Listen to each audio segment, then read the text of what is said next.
I'm a little nervous that he's.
Good evening, everyone. I'm going to reconvene the meeting of the June 17th Charahoe School Committee meeting.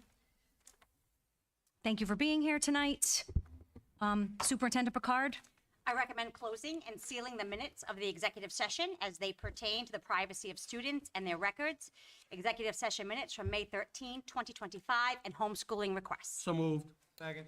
We have a motion and a second. Any discussion? Hearing no discussion. All in favor? Unanimous. Thank you. We're moving on to district recognitions.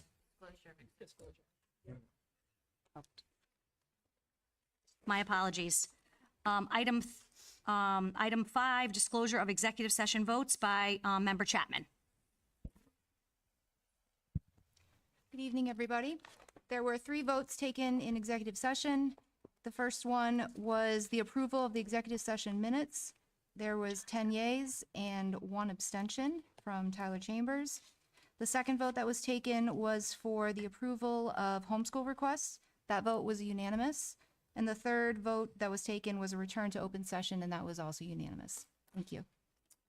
Thank you, Laura. Now we're going to move on to item 6, recognitions, 6A, district recognitions. I'm going to turn it over to Gina for the retiree recognitions. So I'd like to congratulate and give our best wishes to our retirees, starting with some of those in attendance. And if you're here, please just give everybody a wave so we can send you away with gratitude and best wishes. So we'll start with Diane Devereaux. Diane is a fiscal clerk at the administration building.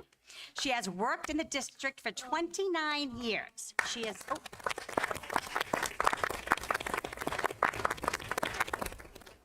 She has been a teacher assistant at Hope Valley Pre-K, Charahoe Middle School, and Charahoe High School. In 2006, Diane was selected as the Charahoe Educator Support Professional of the Year. In 2016, she was inducted into the Charahoe Sports Boosters Athletic Hall of Fame. And Diane was selected as a Distinguished Educator in 2018, as well as being the May 2018 Employee of the Month. She will be greatly missed. Thank you, Diane.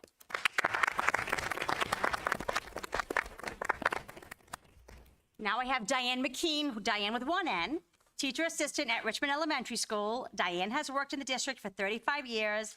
Diane has also been a teacher aide at the middle school and Ashway Elementary School. She received a commendation for helping with a campaign to benefit citizens of the Gulf Coast states after Hurricane Katrina devastated that area. We wish her well. Our next member in attendance, I believe, is Susan Allen.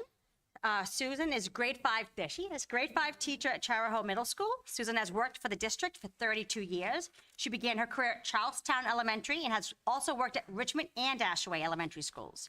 She was the high school wrestling cheerleader coach from 1991 to 2006, and she has been a class advisor from 2018 to 2025, as well as the high school travel club advisor.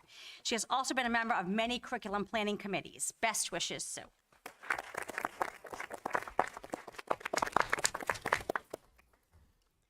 Next, I have Dan Potts. Dan Potts is the science teacher at Charahoe Middle School. Dan has been a member of the district for 32 years. Dan was a middle school science club co-advisor from 1994 through 1997. He has created and nurtured the Kids Grow Garden. The article was in the Westerly Sun today for those that may have missed it.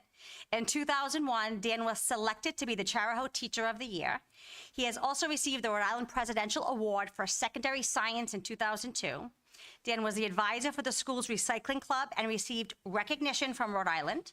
Dan was also the recipient of the Amgen Award for Science Teaching Excellence in 2007. In 2015, Dan received Charahoe's Employee of the Month Award. And in 2019, Dan won the 2019 Hope Valley Grange and Community Service Award for his Kids Grow Garden and Hope Valley Grange's Teacher of the Year. We will miss you, Dan.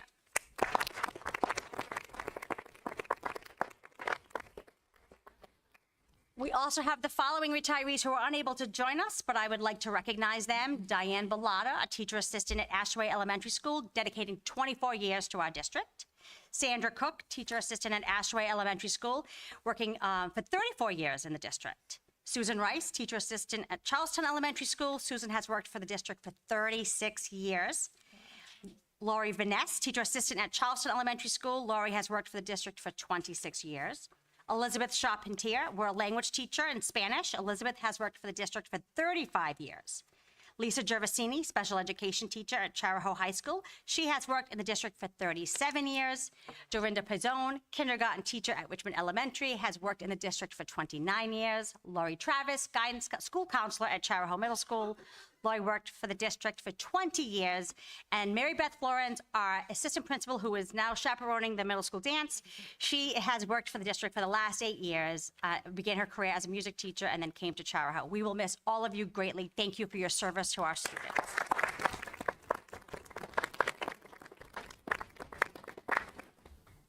Thank you. Thank you for your service. Best wishes in your retirement, or on to better and brighter things, right? Karen Reynolds is going to read our next section of recognition, please. The Charahoe Scales Farm to School team would like to thank so many people for a successful year. As you can see, it truly takes a village. If anyone would like to participate in year 2 with Charahoe's USDA Project Scales grant, please contact Katie Kirakosian or Susie Scanapieko. Thank you to our 19 interns in year 1. They were an integral part in our success with increasing locally grown foods in school meals, increasing nutrition security for students, and decreasing food waste in our cafeterias. Thank you to the Chartwell staff for supporting our students behind the scenes. Thank you to Rachel Axelson and Aaron Rooney for launching our hydroponic towers at CMS and CHS.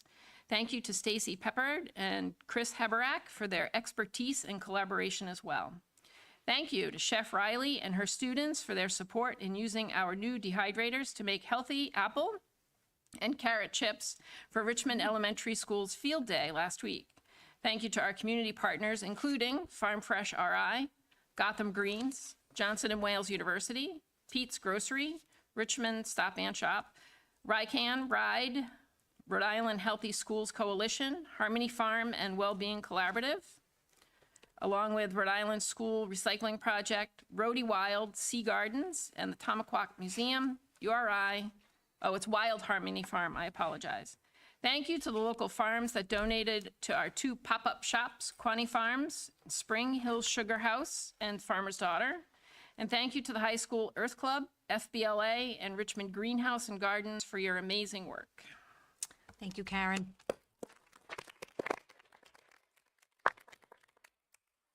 We have recognition for Charahoe High School and Charahoe Tech, acknowledged by Member Chapman. An instructor and 2 students and 2 chaperones represented Charahoe on a field trip to Big Rapids, Michigan. The purpose of this trip was to participate in a national competition hosted by Project Manufacturing at Ferris State University on June 3rd, 2025, with an award ceremony on June 4th. Their itinerary included a tour of the Submarine Museum and an attendance to the Celebration of Trades dinner. The competitors were Jared Minnick, Cooper Senecal. Chaperones were Zachary Folsom, Ryan Senecal, and Stephen Minnick.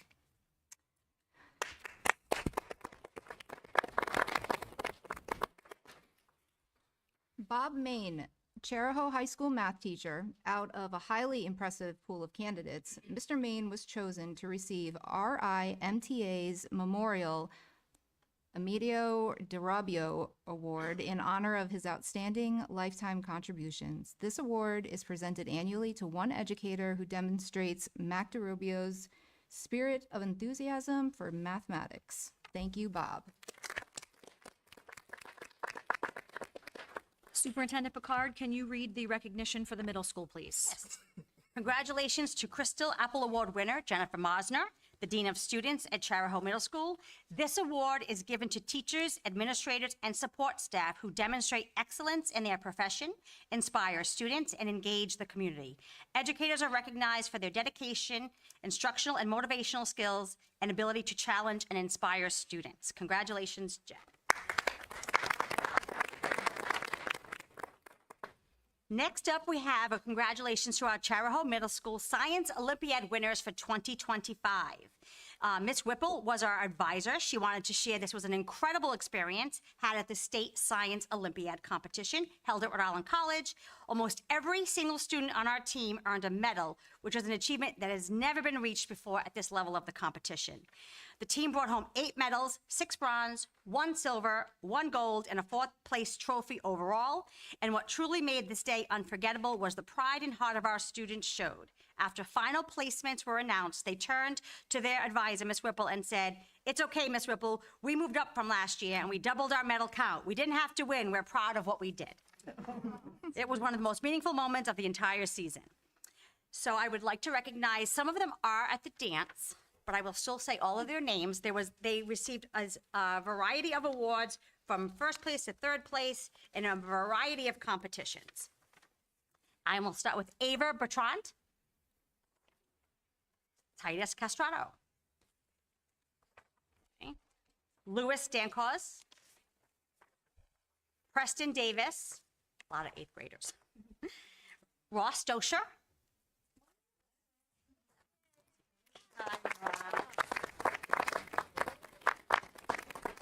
Ross has 4 awards. Congratulations, Ross.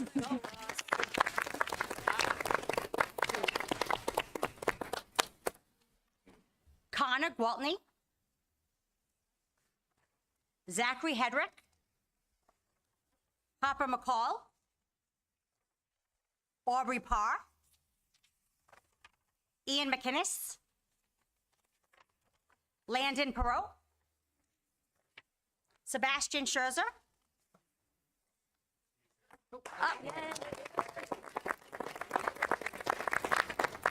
Congratulations. Noah Vandiver. No. Keelan Valandler. Congratulations to all.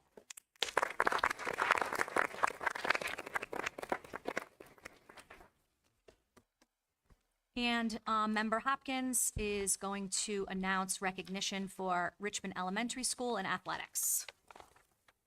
Richmond Elementary School Crystal Apple Award winner, Carrie Carrero. Principal Martin expressed that Ms. Carrero goes above and beyond to teach as many students as possible with quality, explicit instruction, and connects with students by getting to know their strengths and individual needs on a deeper level. She is always friendly and helpful to her colleagues, too. Congratulations, Carrie.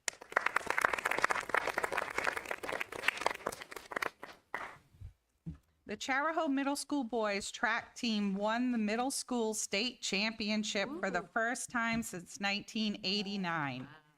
Head coach Erica Ball and assistant coach Rachel Lawrence. Congratulations.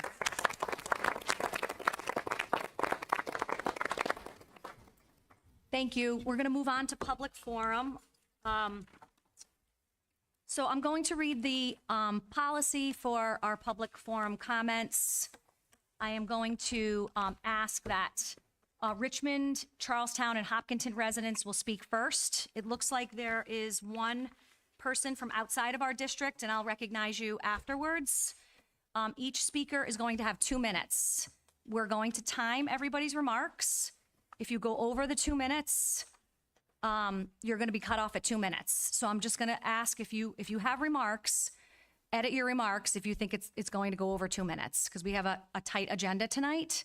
I appreciate everybody's comments, but we have, it looks like 14 or 15 speakers, and I'd like to keep public comment as close to 30 minutes as possible. So with public comment, I'm going to ask the members of the audience, please don't interrupt the speakers. I'm asking you not to clap, boo, hiss, shout from the audience. We're going to maintain proper decorum tonight. If you shout from the audience and disrupt our public meeting, you're going to be given a verbal warning. If you continue to shout from the audience and disrupt our meeting, I'm going to ask the officer to escort you out. For the public comments, we're going to ask you to be accurate, present facts, present information based on personal knowledge, and be considerate of others. Thank you so much.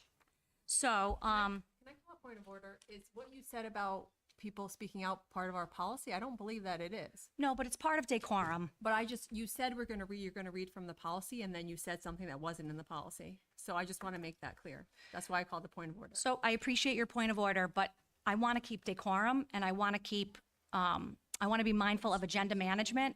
I've gotten a lot of feedback from folks that have come to our meetings that the meetings are going very, very long. So in the spirit of agenda management, I'm just going to ask everyone if they could be courteous of the speakers. And if we're going to disrupt, a meeting, I'm just asking everybody to be courteous and respectful. And that's fine. I just don't want you to misrepresent what the policy says. Okay, thank you. Thanks, Jess. All right, so our first speaker is Goldie Williams from Richmond.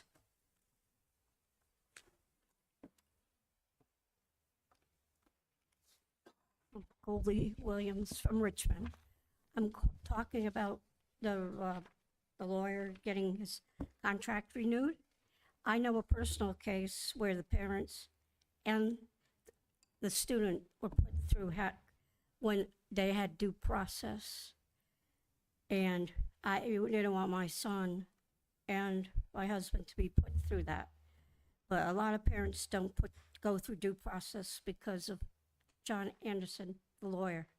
Thank you. Thank you. Mary Mason from Richmond. So I came to just make a few observations. And it's been clear too that there is an us against them kind of mentality, not only between committee members, but also some committee members in the community. And I just wanted to say that, every citizen is granted via our Constitution the ability to be heard.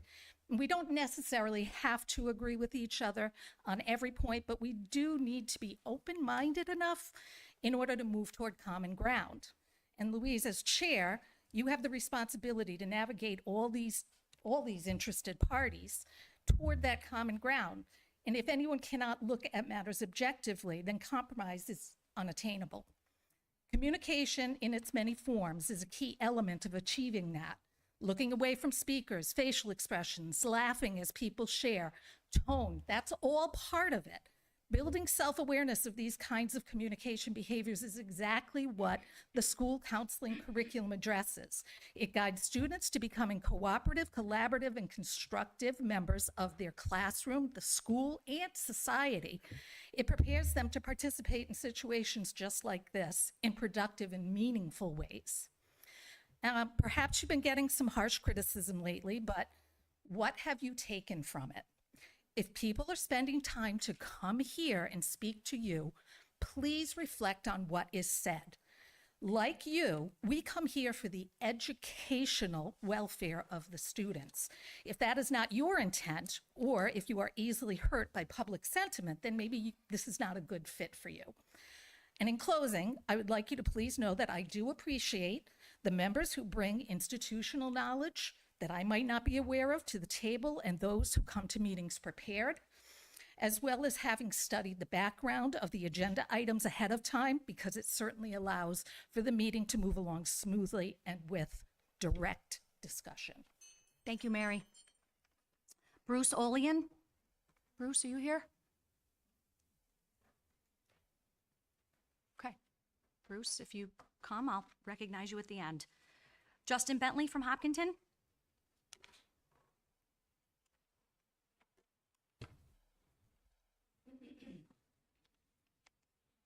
Hello.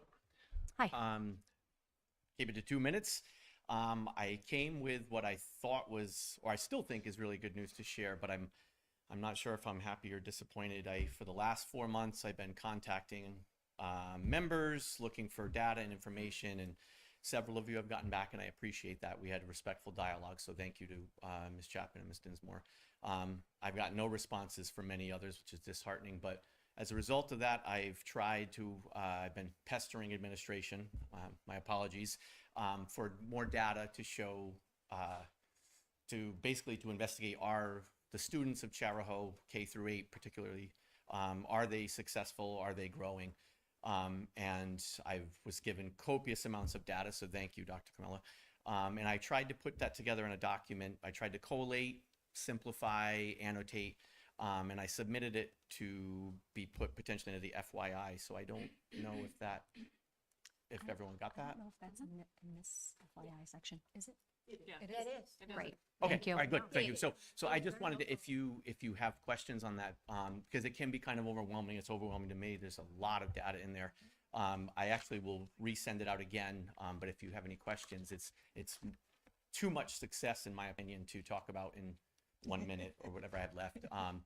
The biggest takeaway that really pleased me is that these assessments, where they're not RICAS, they are 3 times per year. Fall, winter, and spring, and they're individualized. You can track student data. You can put the brakes on when students and cohorts aren't as successful as you'd like to be. You can intervene through MTSS. It's just, to me, a wonderful data set. So I would really, really, really love to make sure that all members get a chance to look at it, digest it, and please, I'm love to talk about it. Thank you, Justin. Heidi Fee, Charlestown? Hello. Look, we've been at Ninnegard all day, so. So first I want to thank everyone who came to the policy subcommittee meeting about 2 weeks ago. It was a productive meeting where people were able to speak about policies that were important to them. That said, I wanted to voice my opinion about our current library media policy, which is, I think, up for review at the next meeting. Am I right on that? I think so. At this time, most of Rhode Island supports the Freedom to Read Act, which does not allow for book bans and supports librarians and their responsibilities to choose materials in the best interests of all students. Having the freedom to read books that reflect the diversity of our culture and community is a key American value. It is a reaffirmation of our First Amendment, the idea that no single person or group should decide what the rest of us are allowed to read, think, or imagine. Our current library media policy doesn't force anyone to read anything. What it does is ensure that no one person or group has the power to remove stories from shelves just because they challenge their assumptions or depict realities that are different from their own. So, I encourage the policy subcommittee to take this into consideration and leave the current policy alone. I also wanted to discuss an action that was taken a while ago, and this makes me pretty uncomfortable to discuss. It's when Gina's contract was voted not to be extended. I really disagree with that decision, and I find it at best irresponsible. I'll tell you why. Our district is undergoing so much change right now, particularly at the elementary level. I teach elementary school. I'm living it right now. I'm at work till 7, 8 o'clock every single night trying to organize. We're in the midst of consolidating 4 schools into 3, a major transition that involves shifting staff, reallocating resources, and reestablishing stability. At the same time, multiple schools are experiencing changes in leadership. In such a critical moment, what we need most is a steady, consistent leadership, not more disruption. By voting against the contract extension, members have knowingly created instability in our schools. Even more troubling is that we haven't been offered one single reason for this decision. That lack of transparency concerns me. If there are valid reasons, we deserve to hear them as the public. Ms. V, please wrap up. Yep. Thank you. I want to express my support for Ms. Bricard, and I hope you choose to weather this storm with us. Thank you. Kathy Gibson? Kathy Gibson? Catherine Gibson, Carolina. According to the Forgotten Taxpayers website, their mission is to lead grassroots efforts to champion and promote fiscal responsibility, keeping the taxpayers at the forefront of all decisions relative to town and school spending. There is some reasoning there. No one here is arguing that money should be wasted. No one is standing up to say, let's spend recklessly. Nobody is arguing for fiscal irresponsibility. We all want our tax dollars spent wisely. But here's a basic truth. Schools cost money, and costs are constantly rising, as is everything today. And we're watching daily that this happening. When a budget is level funded, in actuality, it is a budget cut. Because rising prices in cost of living, wages, and utilities and supplies means you get less, not the same, with level funding. I want to be clear. The school committee, although funded by taxes, is not a committee about taxes. It is a government body charged with providing educational opportunities for the students of this district to learn and to thrive. The first obligation every single time a school committee person sits in the seats you are now occupying is to the kids in the district. That includes students with disabilities. It includes students from struggling families. It includes LGBTQIA+ students who need to know their schools are safe. It includes every student who walks through a Charahoe school door. If students are not at the forefront of your decisions, then what is the point? I remember well the days of substandard funding and double sessions. I've been here a long time, and I think we need to keep that perspective in mind, because we know what happens when kids are the priority.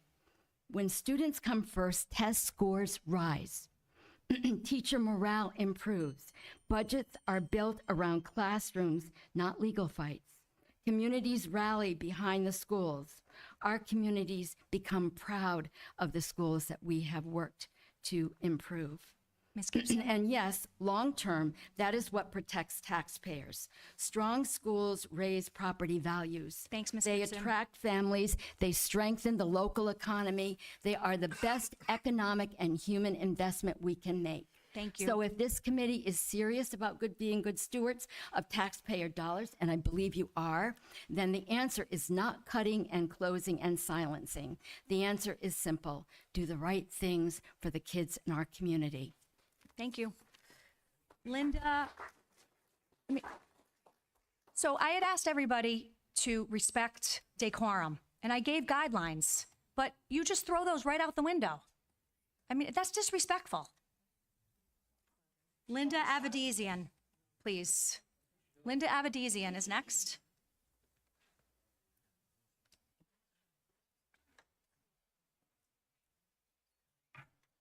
Hi, Linda Avedisian from Ashaway. Good evening. Good evening. I want to speak tonight about the precedent the school committee set when it voted not to reduce the French teaching position to part-time, despite extremely low enrollment. Into the mic, please. I'll be clear. No one wants to see educators lose their jobs. No one wants to see classes cut or opportunities for our students taken away. But this committee passed a budget so bare bones, so low, that it forces impossible decisions, and the responsibility for those decisions falls squarely on this committee. It seems like the squeaky wheel gets the grease, and this month, that wheel was a high school elective with fewer than 10 incoming high school students projected to be enrolled. So what happens next? What happens when there are no more funds to shift around and every program has a vocal defender? Because let's be honest, this committee sent a clear message earlier this year that taxes matter more than education. So what happens now that you've drawn a line in the sand that says high school foreign language classes are untouchable, even for 5 students, while elementary schools are being closed and classroom teachers are being asked to do more with less? How is that fair? How is that sustainable? How do you explain to a first-grade teacher managing a classroom of 23 students without support that her needs matter less than a high school elective with 4? I'm not saying French isn't valuable. I'm saying hard choices come with a tight budget. And when this committee refuses to make those hard choices fairly and consistently, it erodes public trust, it creates division, and it leaves us all worse off. The committee demanded a budget that stripped the district to the bone. You wanted this budget. Now you have to operate within it. You don't get to posture for popularity while asking others to bear the consequences. You made these choices. Now show the leadership to follow through on them. Thank you. Thank you. Mr. Kona from Richmond. Chris?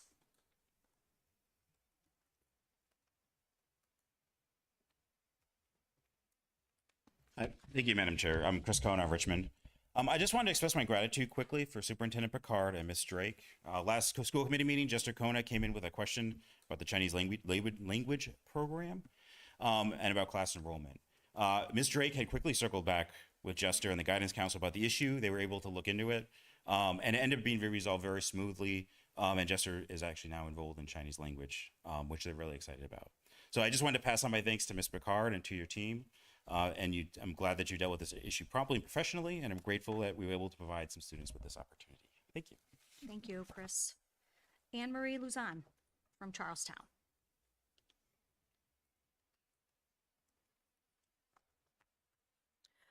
Good evening. I'm here tonight to ask for public update on elementary school building study. Families and taxpayers across the district deserve to know where the process stands because our schools, especially Ashway, Richmond, and Charlestown Elementary, are in visible and worsening disrepair. I understand the bond proposed to build new schools did not pass, but the outcome does not mean the conversation is over. A building study is the first step in understanding what needs to be fixed, how much it will cost, and how much the district can move forward with a responsible capital improvement plan. These buildings are where our youngest students spend their days. I've seen the signs of aging facilities, outdated infrastructure, and growing maintenance concerns. I'm not here to point fingers. I'm here because I care about our schools and want to support meaningful solutions. It is difficult to have confidence in the district's long-term planning when the public is left in the dark. If a study has been completed, the findings should be shared. If the process hasn't begun, I hope you will explain why. Open communication is how trust is built, and trust is essential if we are going to make progress. I respectfully ask for an update. Where does the elementary school building study stand? When can the public expect results? And how will those results guide the next steps? I also ask this committee to acknowledge that our schools, like everything else, are not immune to inflation. The reality is that the next budget cannot be flat funded if we want our students learning in a safe and functional environment. In addition to the building study, what steps will the committee take to help the public understand the urgent need to invest more in the schools? Thank you for your time and for your continued focus on doing what is best for our students. Anne Marie, can you just stay at the podium for a second? Because I would like to ask Superintendent Picard to answer some of those questions if you have a moment. Sure. So for the elementary planning, our stage 1 application was basically, it's the review of facilities. However, the state's report is not in our hands at this time, which is Bureau Veritas. It's the new Jacobs report. So, but RIDE understands that because they're the ones that commissioned the study. So we were able to approve our stage 1. It got approved in May. And now here, we call it the Necessity for School Construction Committee, not to be confused with the Building Committee. And that committee is actually meeting Monday to review the bids on the architect. The school committee approved that last month to go out to bid. It went out to bid for 3 weeks, and there have been 2 respondents from that bid. The committee members are reviewing those bids, and then they have a rubric that was in the RFQ, and they score, and then they discuss, and then after that happens, they will make a recommendation to the school committee with the anticipation of that being on the July agenda. And once we get the architect in place, that can officially begin our stage 2. Even though we don't have the Bureau Veritas report, we do have facility studies and continuous facility reviews, one called the site assessment. And in the July update, I did have an update in June that basically started sort of a little bit of an update. And then every month leading to February 2026, when the stage 2 application is due, I will be giving updates in our monthly newsletter. Thank you. Thank you. Thanks, Anne Marie. Thank you for your question. Carol Klang Peterson from Hopkinton, please.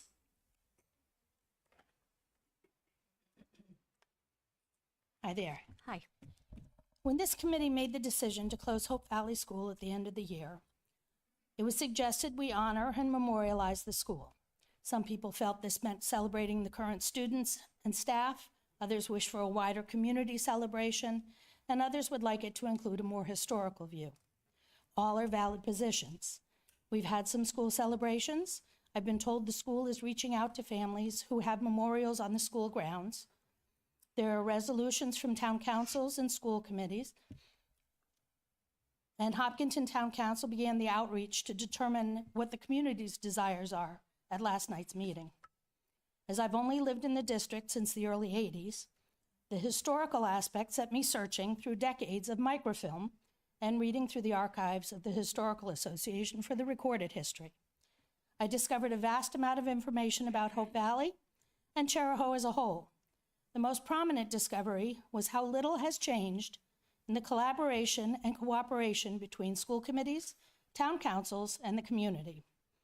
The animosity and sniping have been going on for many decades. The number of plans that have been rejected in various iterations only to be reluctantly accepted years later at a much higher cost is astounding. Perhaps the greatest way to honor our past is to appreciate and accept the lessons of our predecessors and not make the same blunders again. Each member of the public is entitled to their opinion and position on an issue. However, once you accept a seat at this or any table of oversight, your personal preferences, opinions, and positions must take a back seat to the public good. It is time to realize that collaboration and cooperation between committees, councils, and public is the best way forward for the public good, and it is vital to prevent us suffering the repetition of waste and backpedaling evident in our history. Thank you. Thank you, Carol. Lola Fleischman from Charlestown, please.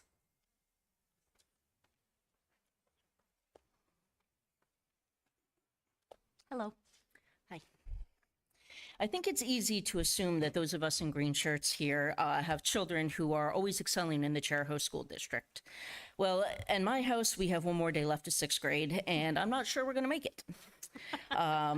As a parent of a child with ADHD, every year is a matter of making it. ADHD is not just about focus. It's about emotional regulation and understanding social cues. My daughter spent the entire year trying to feel included, trying to feel normal, trying to feel understood. Her approach to this goal was sometimes misguided. Sometimes she trusted the wrong kids. Sometimes she told lies, trying to make a favorable reaction from her peers. She couldn't find her own self-worth. I'm deeply troubled by comments at this last school committee meeting suggesting that social emotional learning doesn't belong in the school and should be taught at home. Well, in my house, you don't need to wear a certain kind of clothing or have a certain water bottle in order to be included. And in my house, you don't need to worry about who you're going to sit with at lunch. And in my house, if someone asks you your birthday, it's not so that they can use that information to hack your Google account. Things are rough at the middle school right now. Middle school has always been a rough time, but our culture in our school seems to be particularly bad right now. I can hardly believe that the way to improve this culture is to wait for parents at home to teach inclusiveness and emotional regulation. If that worked, it would have worked already. Many members of this committee have spoken out about their desire for higher test scores. First of all, I promise you will not elevate these scores by ignoring students' emotional learning. They cannot focus on Greek civilization when they are too stressed out about peer interactions. Secondly, test scores need to take a second place to the ability to talk to each other, to resolve conflict on their own, to learn to forgive others, and to celebrate each other's success.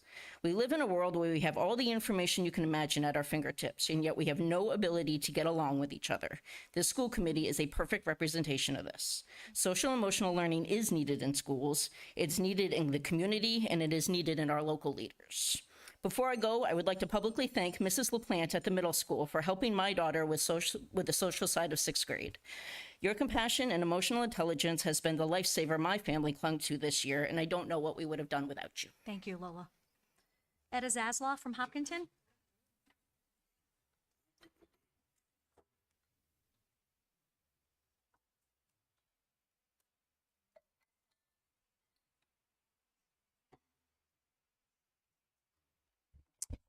Good evening. I hardly know where to begin, but I'm going to start talking about what Ms. Fleischman just said about how difficult it is to work in a middle school, be a middle school age child, be a school committee who has to deal with middle school issues. It is the most difficult period in a child's life. And the social emotional stuff that Lola referred to is just so vital. And I speak from experience. I was a middle school guidance counselor for 13 years in West Virginia before I came here and became a 6th grade teacher and loved every minute of it in the middle school. So it's a double-edged sword, but I just caution you about how serious that middle school age is. The other thing I wanted to talk about is the upheaval in the school system among teachers when they hear a school committee that is not cohesive and is causing, whatever. It upsets them. It is bad for morale, and it's very difficult to teach. So just keep that in mind as you carry out your duties as school committee members. I know it's a difficult job. I've never sat there. I don't intend to. I'm not running for office, but it is just hard. It's a hard job. So keep up the work. Thank you, Etta. Scott Daigle, please.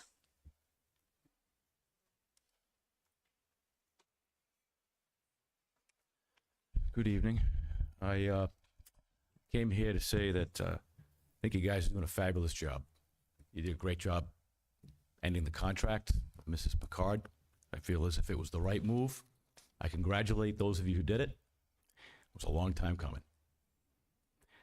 February of 2023, my special needs son was the victim of a student who took a picture of him in the bathroom and then posted that picture to a welding chat site at the high school.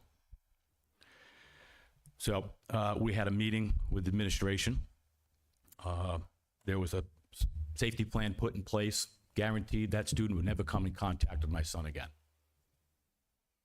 3 months later, same student, typically developing, is on my son's special needs bus, put there as a punishment.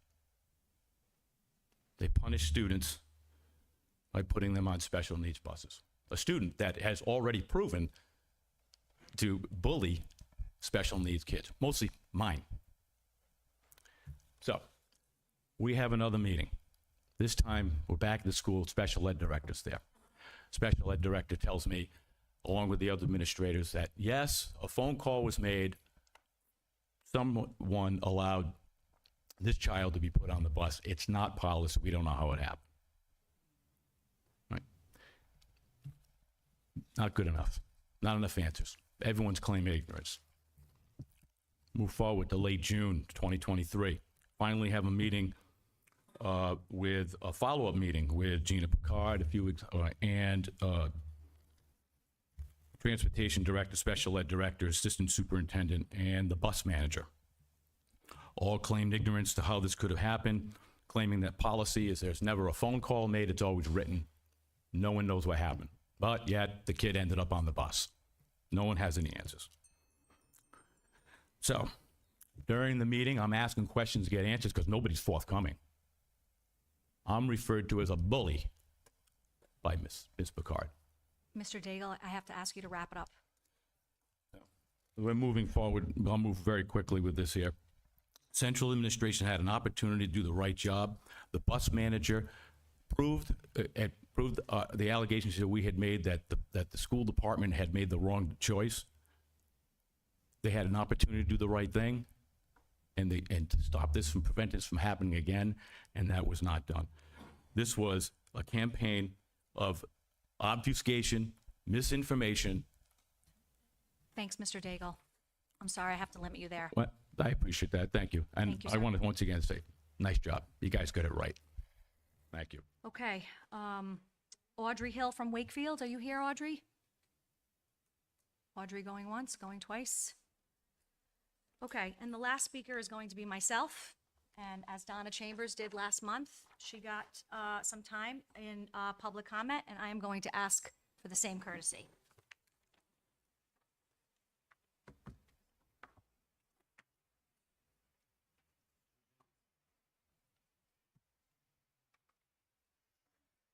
My name is Louise Dinsmore from Richmond. In countless letters to the editor, comments on social media, and public statements made at our school committee meetings, I have been called a hypocrite, an extremist, vindictive, unfit to be the school committee chair, a wolf in sheep's clothing. The list goes on and on. Just last month at this meeting, one of my colleagues, Donna Chambers, said, quote, "She doesn't have the skills to do the job. Her performance has not demonstrated an ability to lead in a way to be kind and respectful," unquote. I respectfully disagree with my colleague, but Donna, you have the right to your opinion, and I respect your opinion. I believe in the right of free speech. You can say whatever you'd like to say about me. Have at it. But when is free speech somebody's words and actions examples of going too far? What I will not stand for is anyone from the Charahoe community speaking ill of my family, in particular my son. I will also not stand for people in this community approaching my professional clients, trying to undermine my ability to earn a living. That crosses a line. Let me elaborate. I was informed recently by a Hopkinton friend that it was widely known in our community that the reason my son does not attend Charahoe is because he was kicked out. How completely absurd. Not only is this untrue, but extremely hurtful. My son is a high honor student with distinction, a member of the National Junior Honor Society, a member of the student council elected by his peers, and is widely known as a leader in his school, exhibiting core values of faith, leadership, kindness, and respect. This community has reached a new low when you decide to spread a vicious narrative about my son. If that isn't bad enough, an anonymous member of this Charahoe community who didn't have the fortitude to identify themselves sent an email to one of my former clients, the Providence Public Library. This anonymous sender asked the library to consider the implications of being publicly associated with me because I took the Moms for Liberty pledge last year. And because I took this pledge, I am deemed a book banner. These two reprehensible acts, spreading lies about my son and going after my business and potentially limiting my ability to earn a living, is nothing short of despicable. Whomever is responsible for this should be ashamed of themselves. So I ask, is this community going to tolerate this kind of behavior? Is this school committee going to tolerate this behavior? I'm asking the various community groups, including the Friends of Charahoe, Richmond Community Alliance, the Beaver River Valley Community Association, the Richmond and Hopkinton Democrat and Republican town committees, and this school committee to issue a statement reinforcing that we must recommit ourselves to treating each other with respect and kindness. We can agree to disagree, but there has to be an unwavering commitment to tolerance, acceptance, and civility. As I've said from the beginning of my tenure on this school committee, and Mrs. Chambers, as you said last month, you may not quite understand how I got here, but the fact of the matter is, friends, like it or not, I am here. I am the chair of this committee. I'm an equal member of this committee. The sooner you and the Charahoe community accept that, the sooner we can all move forward to act in the best interests of the students of this district. A thriving community is a community that promotes tolerance, acceptance, kindness, civility, and understanding. A community welcomes people. I'm not finished. I gave everybody the opportunity to express their views this month and last month. I am going to finish my statement as Donna finished her statement last month. Don't be disrespectful. As I said, and I'm almost finished, thank you for listening. A thriving community is a community that promotes tolerance, acceptance, kindness, civility, and understanding. A community welcomes people, even people who have different points of view. From time to time, I have represented a different point of view. I am not a yes person. I think critically and I ask questions. I evaluate and make up my own mind. But the question remains, can Charahoe rise above the vitriol that has been displayed toward school committee members? Can the school committee as a body rise above and promote the values of tolerance, acceptance, and civility? Only time will tell. Successful organizations welcome individuals with varying skills and different points of view. Great leaders surround themselves with people who challenge them. Gina, you surround yourself with people who challenge you, and I appreciate that. Will Charahoe only welcome those whose voices and opinions mirror their own? We as school committee members should be setting the highest standards of tolerance, acceptance, kindness, and civility, and shouldn't settle for anything less. Thank you.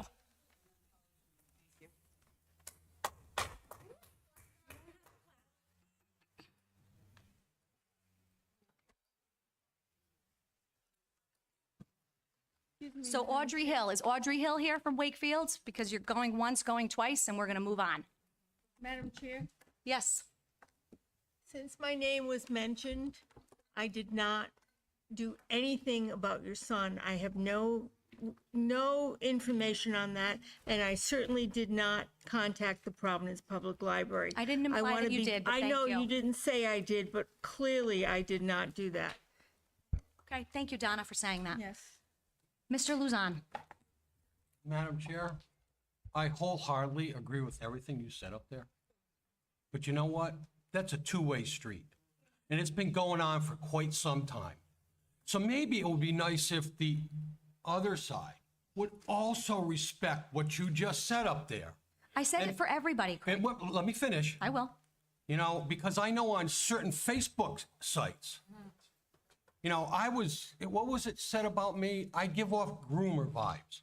I really didn't appreciate that either. I wouldn't either. And that's from a school committee member.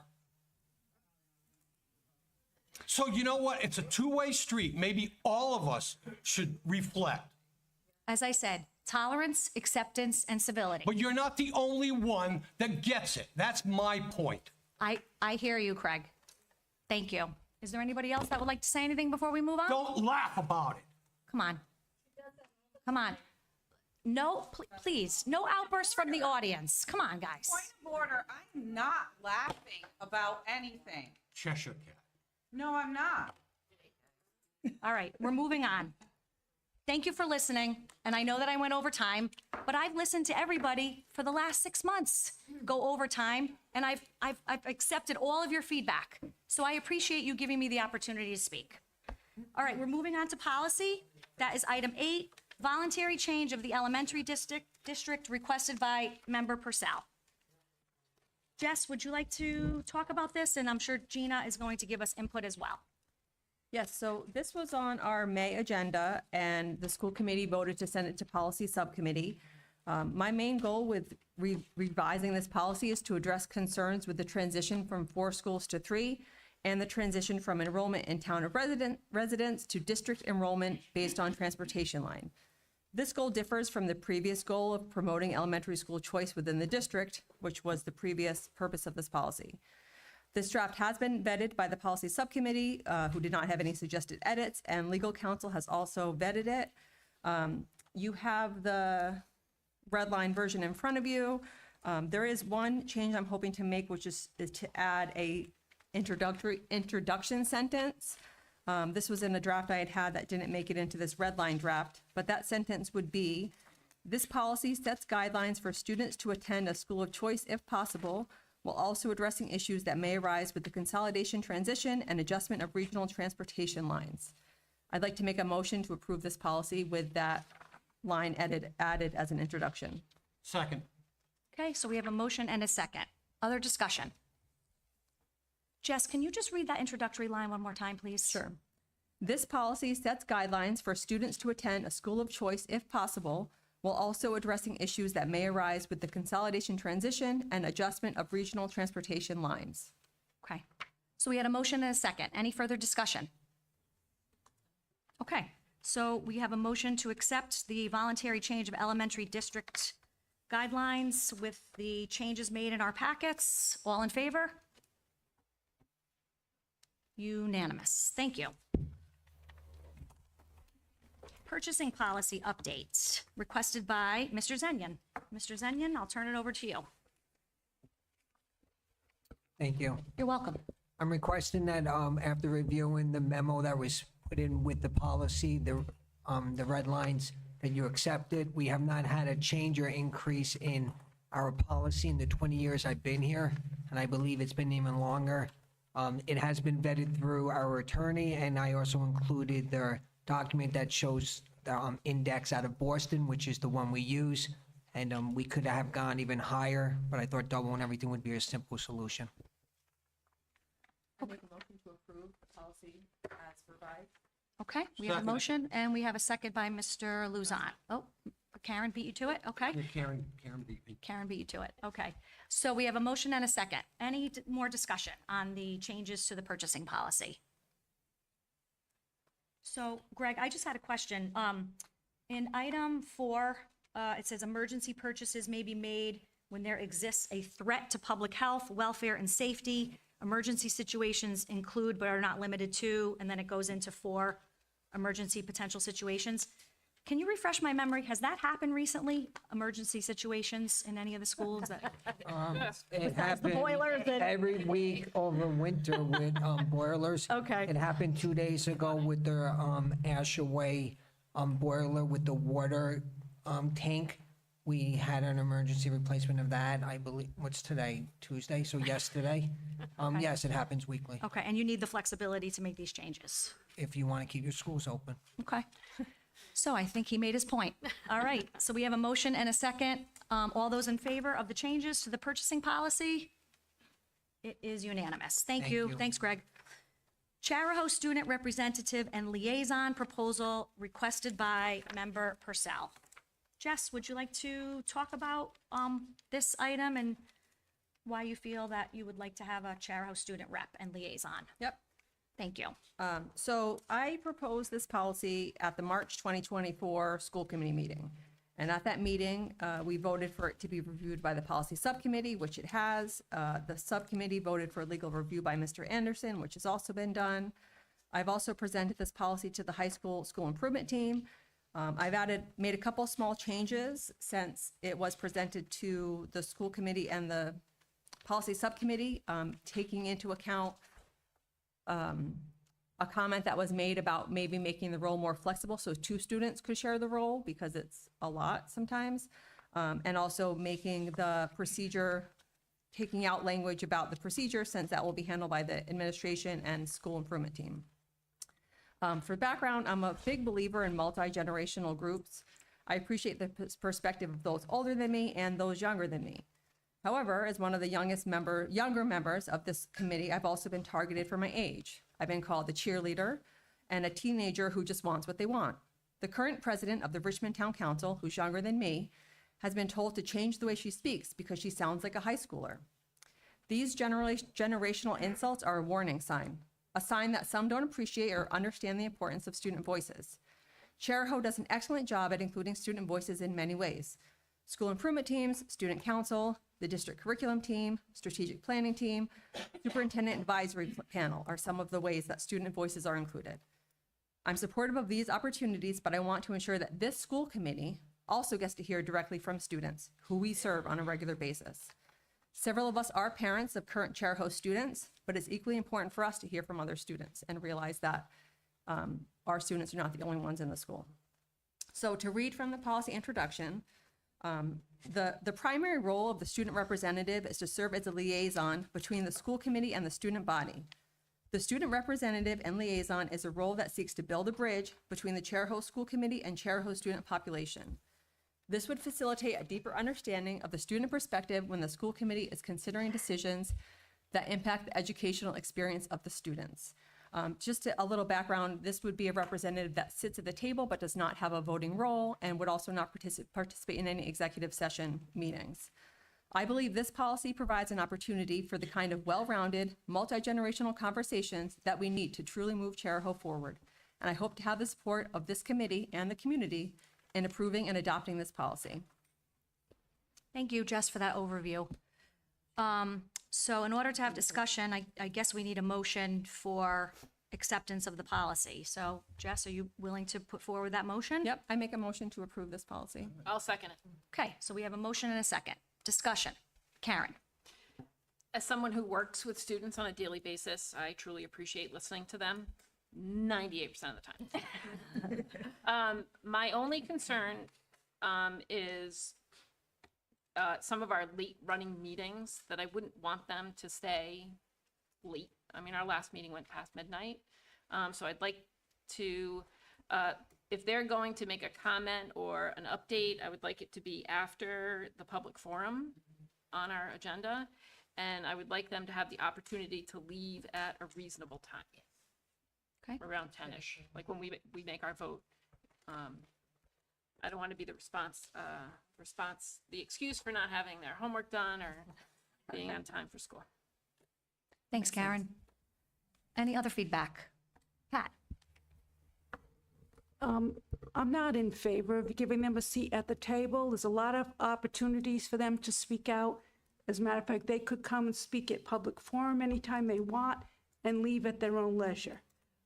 Or they can, I think Gina has students that she works with currently, that they could give her feedback as well as to bring it to the table. But to give them a seat at the table, I'm not in favor of that at all.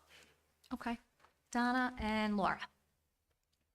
I am in favor of this, Jessica. Thank you for bringing it back to us. And the position, I believe, is a student liaison, which means it goes back and forth.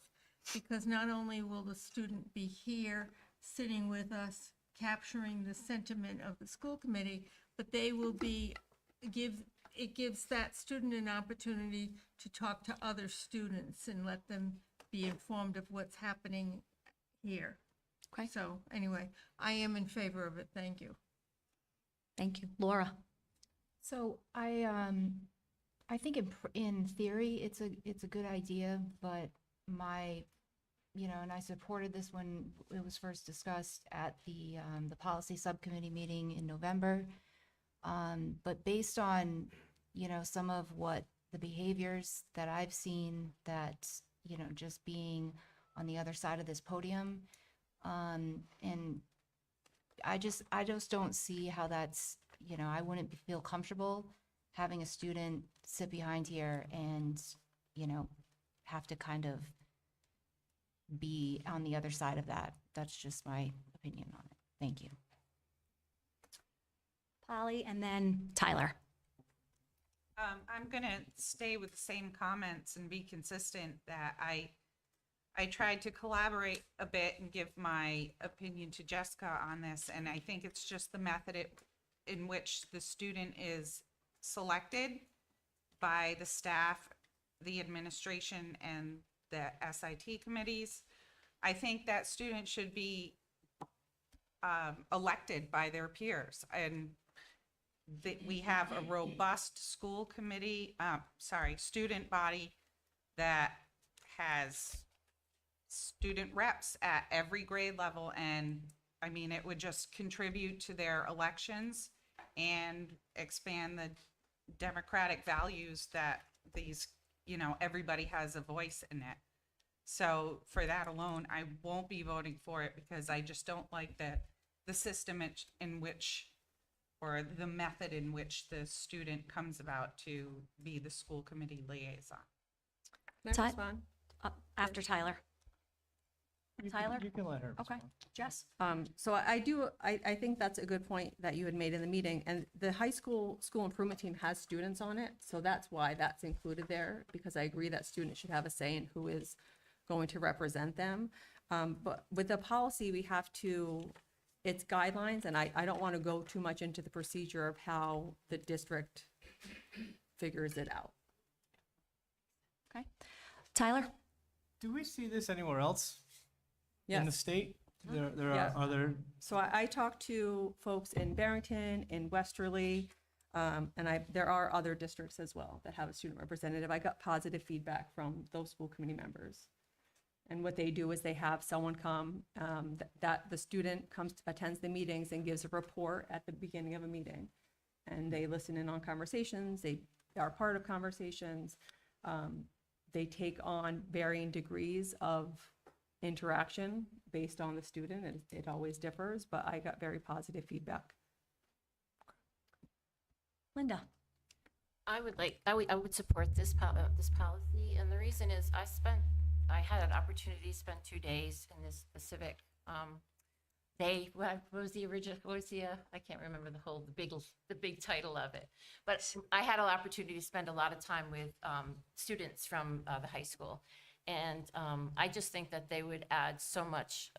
They would add so much to this committee as far as what they think, who they are, and Laura, I don't think they would be afraid to sit on this other side. They're very sure of themselves. They're smart. They're savvy. I was just so impressed with the students. I think that having one of their voices on our committee would just add to our positive, and we're here for this kid. So I think would be important to do that. Thanks, Linda. Larry, did you want to say something? Yeah, I agree with what Polly said, that I think it should be a democratic process. The person should be picked by the peers, not just because it could be, to me, somebody they like and not what we like, or so on and so forth. I think it should be a democratic process. The person should be picked by the peers. Okay. I have a couple of questions, and maybe Gina or Jess. Do we have any opportunities now for student input in your goal setting, or any presentations that come forward to the school committee at this point? Yes. Okay. And when does that happen? It happens throughout the year. You said, you all sat through the strategic planning update that happened in April. Typically, you tend to see our kiddos more October, November, and then like April, May, because we have the beginning of the year and then the wrap up. They are involved in our strategic planning. They're involved in our school improvement teams. Richmond Elementary does have students on their school improvement team, but it is a law that they're on the middle and high school teams. It's in that law, but I think it was great when they include them at elementary. That's their choice. I'm a believer in student voice, and we definitely have activated their voices throughout the district in multiple ways. This is the committee's meeting, so it's up to the committee. So my question was, there are many opportunities for student opinions, voices to come forward during those various activities throughout the school year? Yes. All right, thank you. And it says in this proposed policy that the student representative would be chosen by the administration, not necessarily elected by their peers. Is that right? I know that other people made that point as well, so. And the high school SIT team, Okay. which has students on it. So if there is one student representative, how do we know as a school committee, though, that that's one student voice represents collective voices, or the majority? It says right in the policy that the student representative is not expected to speak for the entirety of the student body, but can bring concerns to the school committee based on direct experience, direct observation, or communication with the student body. You're never going to have one person that represents the whole student body, especially with the size of the classes here. So that's not the point. It's to have a student voice, give them a point. And I understand there are a lot of opportunities for students to be involved, but unless we're at that meeting, we're not necessarily hearing their voices and their perspective. Okay, thanks, Jess. Craig? I'm in favor of it. 2, to ease some people's concerns, if it doesn't work out, we can stop it. We do have that power. Just because we make it happen doesn't mean it has to last for 10 years. So that's my opinion. Jess? So I'm wondering if Mr. Phelps and Ms. Hopkins, because they have a problem with one part of this, if they'd like to make an amendment. they're welcome to make an amendment to the policy right in this meeting to address their concern, which seems to be very specific. Okay. Laura? Does that mean, it doesn't go back to the policy subcommittee though, or is it not? It already did. But like if there's There's an changes to amendment. it? No, we can amend it right here. We can amend it here. So I'll just express my opinion to Mr. Luzon's point. The optics of this, if a student comes on our committee and then we sort of, give it a trial run and then we don't love it for whatever reason, I think, sending that student sort of away from the process, I don't know that I love the optics of that and the message that sends. That's just my opinion. It's just my thought, but I appreciate your bringing that forward. All right, so we've had a good discussion on this. I am going to ask for a motion to approve as is. We did. So, yeah, I'm sorry, not a motion, a vote to approve the policy. I am tempted to pull my motion because those who want to amend the policy have not.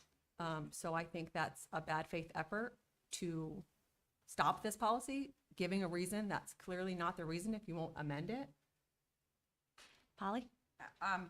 Fair's fair. We had an entire subcommittee meeting and I gave you all those points and you came back with the same version. So, we tried to collaborate on it and I felt like I was honest. I gave you good feedback and you were kind of just like, nah, I'm going to do it this way.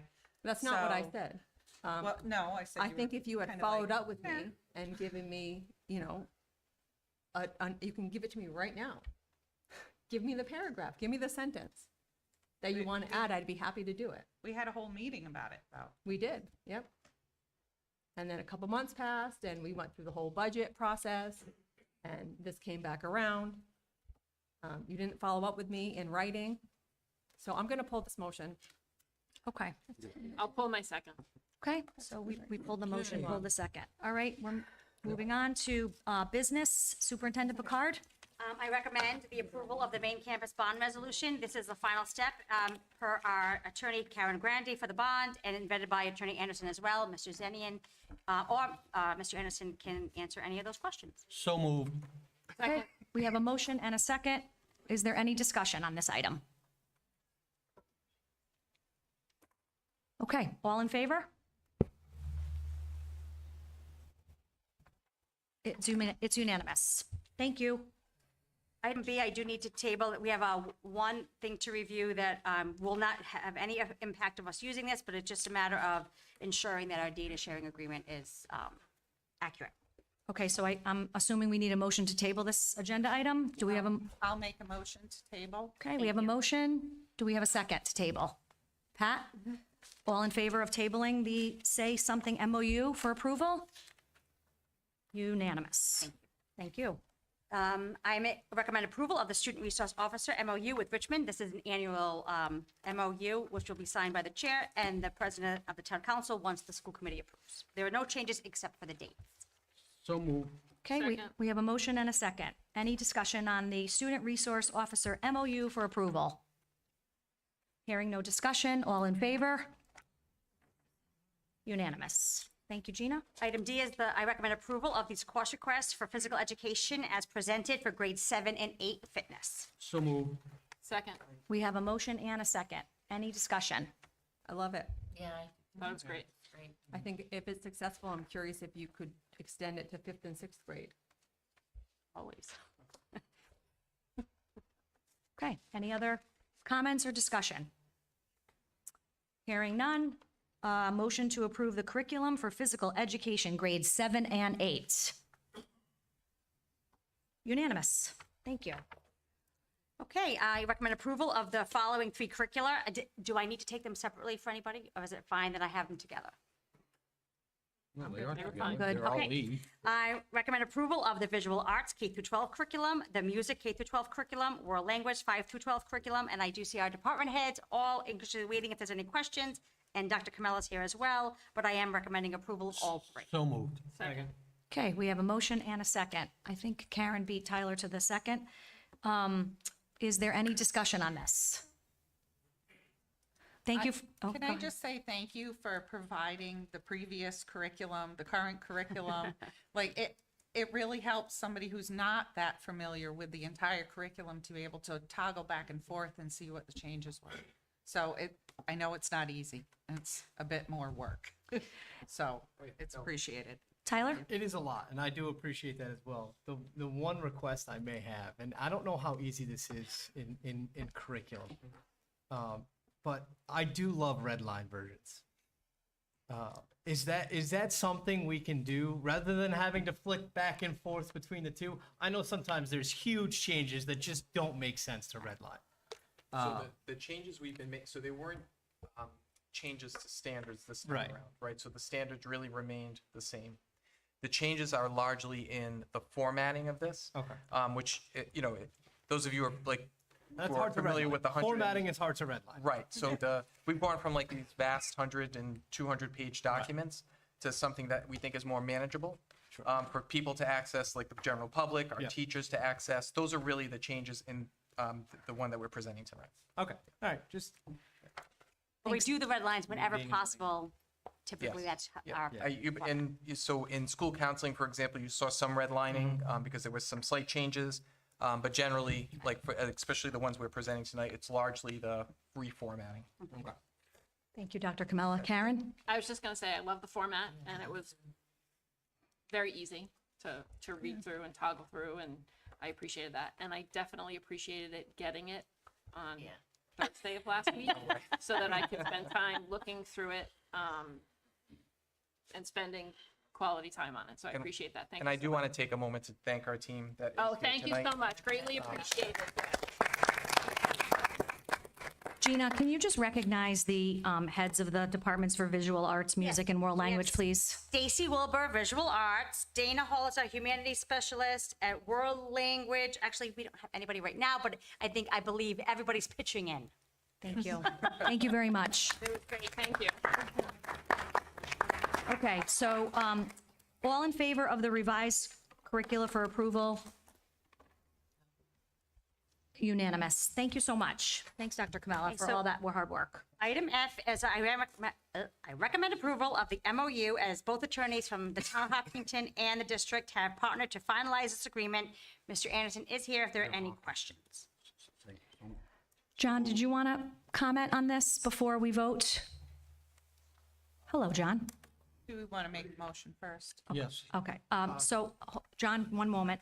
So do we have a motion to approve the Hope Valley Elementary School MOU? So moved. Second. Okay, we have a motion and a second. Discussion. We'll let John Sure. Good lead it. evening, everyone.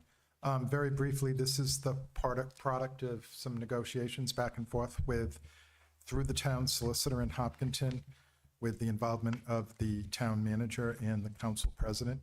I want to thank all three of them for their cooperation in the resolution of this matter. We tried to be as clear as possible as to what will be coming with us and what we will be leaving behind. Most important to the town of Hopkinton was that we leave the building clean and not a mess. And I want to assure everyone that not only are we good people and we would of course leave it clean, it is in this MOU that we will leave it clean.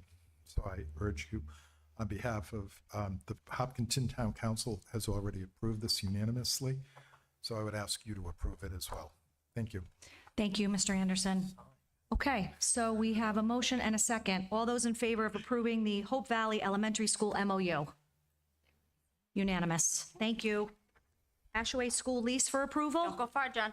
I recommend approval of the Ashway lease as both attorneys from Hopkinton and the district have partnered to finalize this lease. So moved. Second. We have a motion and a second. Any discussion? John, would you like to give us an overview on this? Sure. You will recall back in November, there was an issue with regard to the establishment of a monument or a plaque with regard to the 1904 building that had been demolished. That was something that was very important to the people of the town of Hopkinton. And there were some questions as to, how this was going to work and who could say what and where was it going to go and parking and all sorts of other things. And there was a little bit of contentiousness at the November meeting last year. The council president came, the town manager was here. I'm very pleased to report to you that once again, the town manager, the council president have been extremely cooperative in terms of working out this agreement that we think protects everybody's interests and is very clear as to where the monument will be, whose responsibility is for putting it up. It also addresses the fact that the building, the 1904 building, is no longer there.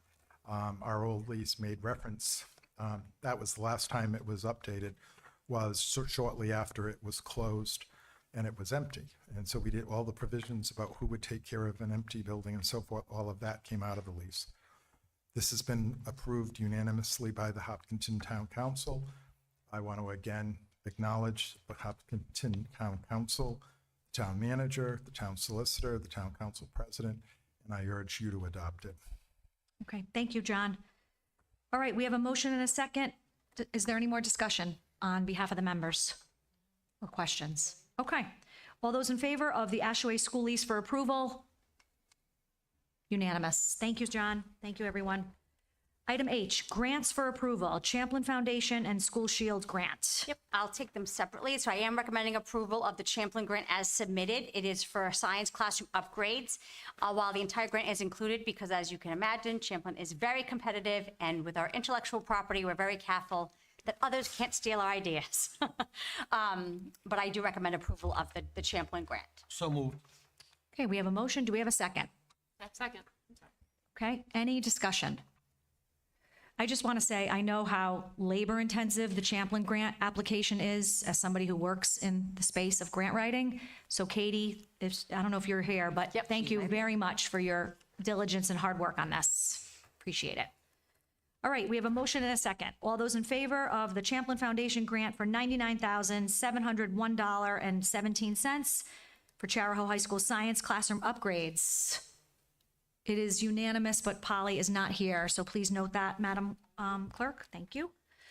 All right, School Shield grant. So this is a grant for school safety upgrades. I am recommending approval of the Shield grant as submitted. So moved. We have a motion. We have a second from Tyler. Discussion. Larry.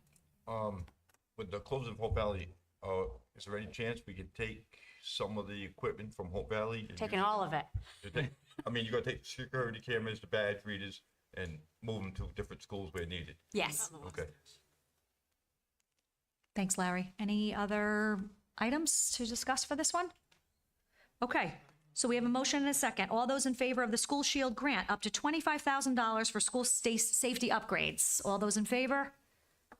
Unanimous, and please note Polly is not here. Okay, next, approval of the Apple finance agreement vetted through Attorney Anderson and Technology. I am recommending approval of the Apple finance agreement as submitted. So moved. Second. We have a motion, and Linda, did you second that one? Okay. Do we have any discussion, or should we wait for Attorney Anderson? Did you want to comment on this? Yeah, very briefly, the school, Charahoe Regional School District moved to Apple. I want to say it was about 2012. We have a master agreement with them. Every time we buy a new tranche of computers, Chromebooks or laptops, we go through this process. We do this probably, every other year, Greg? Pardon me? For the apples every fourth. Okay, so this is in the ordinary course of business. So I ask for your approval. Thanks, John. Right. Question, Gina, the Apple agreement, these are for administrators and educators, right? Did we? Yep, it's the high school, correct. And because we moved to Chromebooks for all the students, right? Correct. Okay. Yep. Okay, so we have, Dr. Kamala, did you want to say something? Okay, we have a motion and a second. Polly's back. All those in favor of the approval of the Apple finance agreement? Unanimous. Thank you. Okay, update on the Charahoe Cowboys request for discussion purposes requested by member Chapman. We've had lots of meetings on this. I know Chris Straight is here, Wait, who's had lots of meetings? the administration. Okay. And there's been a lot of dialogue back and forth. And this was requested by Member Chapman. And Laura, did you want to say something about this before we turn this over to the administration? No, just wanted to get an update on it. Okay, thank you. Greg? Yes, I would like to give a brief outline of what has taken place. Thank you, So, yes. We don't say there's been a lot of meetings. You will see what has taken place. So on February 24th, the Cowboys requested a meeting with district to discuss varsity field use. On March 3rd, the district met with the Cowboys to further discuss the use of the varsity field. On March 7th, their Director of Building Grounds, Jason Sullivan, and I did a walkthrough of the Cowboys field in Charlestown to get a better lay of the land of what they were discussing. On March 12th, the district and the Cowboys did a walkthrough of the two fields on our main campus that were offered as possible solutions. On March 31st, the superintendent sent an email to the Cowboys with possible next steps. On April 1st, the Cowboys sent an email stating two field options do not suit their needs. On May 9th, I sent a detailed email to Cowboys outlining what would need to be done and included in an MOU. On May 19th, I received an email from Chris Straight about possible sod donation. I replied that the assistant to the superintendent is setting up a meeting. On May 29th, the district meets with the trust and John Anderson. The trust is our insurance company. We met with their attorney and with our attorney, John Anderson, to discuss further insurance needs that would be required if the Cowboys were to play on our field. On June 9th, the district met with the Cowboys. Discussion was had. The requirements of additional insurance was given to Chris in an email from me, which I sent him after that meeting. So he had exactly what was being requested of the trust to move forwards. Today, there was an email sent back to the superintendent. It does not resolve all the questions, and I have not had a chance to have our insurance company review to see if what the Cowboys is stating is acceptable. Keep in mind, the trust is our insurance. If they choose not to insure, we will have to find a new insurer. Okay, That's where we stand. thank you for that synopsis and update. Chris, did you want to say anything relative to that outline or timeline? Please announce yourself and what town you're from. Chris Straight, Charlestown. And Madam Chair, I do have some documents that I want to add to the public record for today's meeting if you approve. So, Yes. Thank you.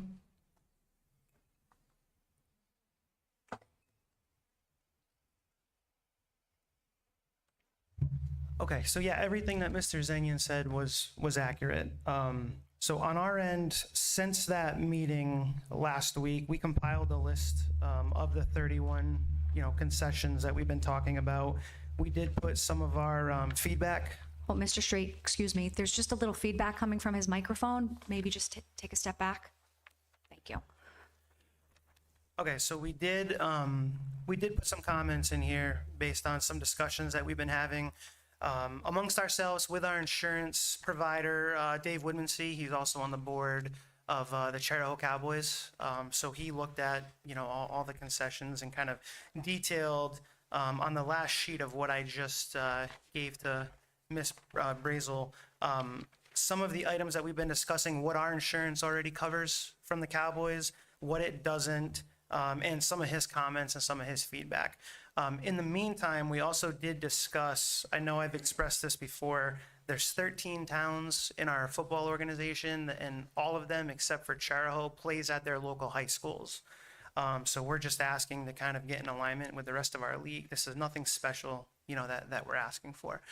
So we did use 2 high schools as comps because they do have grass fields instead of artificial turf fields. So West Warwick, and local to us is Exeter, West Greenwich.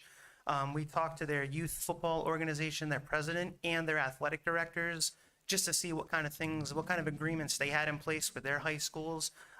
Both of them got back to us, and I did include that in 2 separate emails in that document packet, that their high school doesn't charge them anything to use the field. They use the concessions, the bathrooms, and there's nothing special outside of insurance that they request from their youth organizations to use their fields. We have the same insurance as those towns because Dave also does the insurance for our football league. The Rhode Island Preteen League is where we all play under. Dave is also the insurance agent for the whole league. So we all have the same insurance, going and playing at each high school. And then we did find out that Charahoe softball already uses fields here on property. And Dave is also on the board of directors for Charahoe softball. And he said that they've never had to go through any of these insurance questions outside of what's on the normal facility use form to use any of the fields that they use actively today. So. Thank you. Thank you for that update. Gina, did you want to say something? Actually, I'm going to have Attorney Anderson, Yep. because I think there's a lot of confusion because as a regional school district, the main campus is not owned by the town, which is different than the other districts. So I think Mr. Anderson can explain some of the nuances. Thank you. I appreciate that. Yeah, the big difference is that this campus is owned by this board. In other communities, and I'm not going to speak specifically to the two communities that Mr. Straight referred to, because we got this information, as Mr. Straight indicated, earlier this afternoon. I have no idea as to who is responsible for those fields. I can tell you that. You mean fields in the other school districts? For example, I can tell you right now that I'm from the city of Pawtucket. The Pawtucket School Department owns no athletic fields. They are not responsible. They don't take care of them. They just show up when they're on the schedule. The city Parks and Recreation Department handles field reservations, handles all the requirements, and so forth. What we're doing here, and particularly with the issue of insurance, is to protect the district. We have had 2 suits arising from athletic activities here on the campus. The current school committee has been briefed on one of those suits in executive session. Some of the members who've been around longer, have some institutional memory, are aware of a second suit involving a slip and fall of a cheerleader who was injured while practicing in the middle school, and the district was sued with regard to that. Interestingly, in that case, the town of Richmond was also sued because the lawyer didn't do his homework and thought that this was Richmond's high school and Richmond alone. Richmond had to spend money to get out of the suit, and the town of Hopkinton got brought into the suit because it was the Hopkinton recreation program that was sponsoring the cheerleading activity. And it ended up at the end of the day that the town of Hopkinton got tagged for it on the grounds they didn't supervise the cheerleading activity, as opposed to us who didn't properly clean the floor. So insurance is a real issue that has to be resolved. In addition to that, the other responsibilities, we can't call up Richmond Parks and Recreation or Hopkinton Public Works and say, can you fix the field in the next day or two because we have our football team is playing? And can you do this for us and can you do that for us? That's not the relationship that we have with the town of Hopkinton, the town of Charlestown, and the town of Richmond. We're responsible for it. So Mr. Zenyan and myself, working with Mr. Cahoon, the superintendent, put together a list of questions, and we appreciate very much that we've made some progress on getting answers to those questions, but that dialogue needs to continue. Okay. We have gotten, today, we got their report on insurance. There is one area where there is a big discrepancy, and that is umbrella insurance. For those of you who don't know, umbrella insurance is your backup insurance. When your first insurance gets used up, you have a backup. And there is a difference between what the trust wants and what the Cowboys have. We need to figure out how to do that. We need to figure out that if the field is damaged during a Cowboys game, how does it get fixed in time for the Charahoe High School football team? I will tell you that I am extremely versed in football fields. I represent Situate. The Situate High School football field was closed for 2 years, and they had to play every single game away for 2 years because of sinkholes in their AstroTurf, in their artificial turf field. That's very expensive to put kids on buses and bus them off campus for practices and for games. If something goes wrong with our field, we want to know what's the plan, because we will have parents of Charahoe High School students saying, what are you going to do? The last thing I want is Charahoe High School to have to play its homecoming at Westerly High School. Right, when the refs show up to the game and review the conditions of the field, and it's never happened to my knowledge since I've been here, not sure if it happened in the past, but if they condemn the field for use, then we're required to transport for practices that happen every day. But it isn't just our football team that uses that field. It's our girls varsity soccer, boys varsity soccer, but we don't, because we only have a team of 3, we're not DPW, we don't have a large contingent.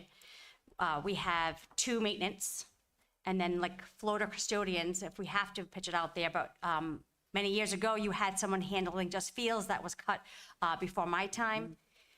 But we don't, like I said, we don't allow the middle schools, and what's gonna happen, even if we get past the insurances, you're going to have a usage issue. And listen, I'm from a town that uses, but the town is responsible for the field because they own the property, which is different than the main campus, which is why I think there's a lot of confusion around that. But I mean, we're all trying to figure out a way to make it work, but I think we were all a little bit, new around the arena when the trust asked us for so many things. Definitely, I mean, you have the list. It was an eye-opener for all of us.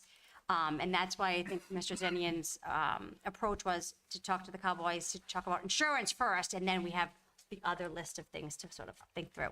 Okay.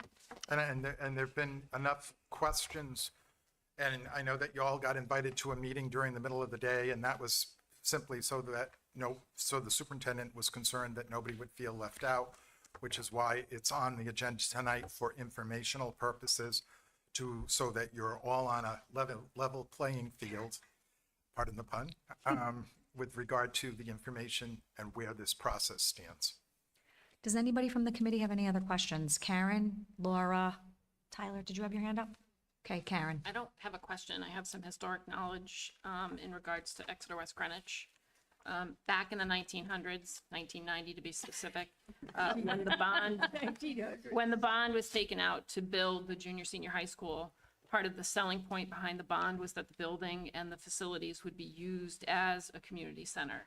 And therefore, none of the outside or the town leagues pay to use the building for basketball or the football field. So that's why Exeter West Greenwich does not charge. Okay, thank you. Laura? Do we know what the condition of the field is now and how is it maintained and cost-wise? I defer to Mr. Zenion. So we do have, currently loom was delivered to, be put in it before, the track is in the process of being redone. So we did put loom in it to, try to level, to some of the holes and level off a little bit. It needs to be, reseeded. It is, our sprinkler system has to have some upgrades to it that, and when you look in the transfer, you'll see that we are transferring some funds to pay for some of that, but, the fields, we don't have the staff to, keep up with our current fields right now. And we are constantly pulling our maintenance, staff to do custodial work because we're still down custodians. I'm hoping that changes with, July 1st, but it hasn't yet. Chair, can I just add to what he just said? Yes, Tyler, are you okay with that? Yeah. Because you were next. Okay. We got rid of that staff to level fund budgets in the past. So, I mean. Okay, thank you for that point. Tyler? The field condition, I'm assuming during the school year, in the fall, because that's when it gets the most use, right? Football both soccer. And spring. Does it? The only time it doesn't get used I'm really sure is when those field conditions change rapidly, right? And given weather, they can change probably minute by minute. It depends. I've actually spoken with some folks outside of our district who play in the same league that the Cowboys are in. And actually, I had one of them today. He actually works up with me, and he said, that field, if it rains when they play in that field behind the high school, he goes, nobody can get out of there because they can't get up the hill because they have to walk up it. So all I want to say is I want to try and figure out a way to try and make this work. I know as a community organization, they do great for kids in this district. Hopkinton Rec uses, our facilities for basketball and stuff. If we can continue this dialogue to try to make it work, that's what I want to work towards. And I'm willing to help out anywhere that I can with that. So that's all. Laura? Mr. Anderson, did the insurance company, as far as the umbrella insurance, did they give the limits on it that they were looking for? Yeah, they're looking for 5 million. And 5 million? the document which is actually not that much. Right. And the number that was given to us earlier this afternoon from the Cowboys was $1 million, I believe. Okay, but their limits, they're putting a 5 million on it. Right, we have, in other words, there's 5 million on this property right now. For example, if you're injured as a spectator at a football game. Right. If we don't have the same, then there's a hole, and we would potentially be responsible for the hole. That's what we're Right, trying which to is avoid. why it would need to go to the 5. Yes. Gotcha. Thank you. Mr. Moffett, did you have something that you wanted to say? Please. Thank you. Thank you for the opportunity to speak. Of course. At the end of the day, the elephant in the room, it's going to cost money. That's what it's going to take. It's going to take a lot of money because if you add up the games, the football home games are probably maybe 5 or 6 games a year. Soccer probably plays 8 home games a year, the girls and the boys, so that's 16. Field hockey will play there too. They'll do a senior night. So, I would love it. Like I said, in a perfect world, turf field would be perfect. Come on in. But we have to think about the safety first and foremost of the kids that go here within our district, right? I'm sure there's kids that probably from out of the Chariho area that may play on those teams. I don't know, but we need to think about Chariho first. But at the same time, it's going to cost money. And I would suggest that you hire someone who, or not hire somebody, but get a serious consultant in here who's going to give you a better idea. Okay. I mean, it's money, money, money.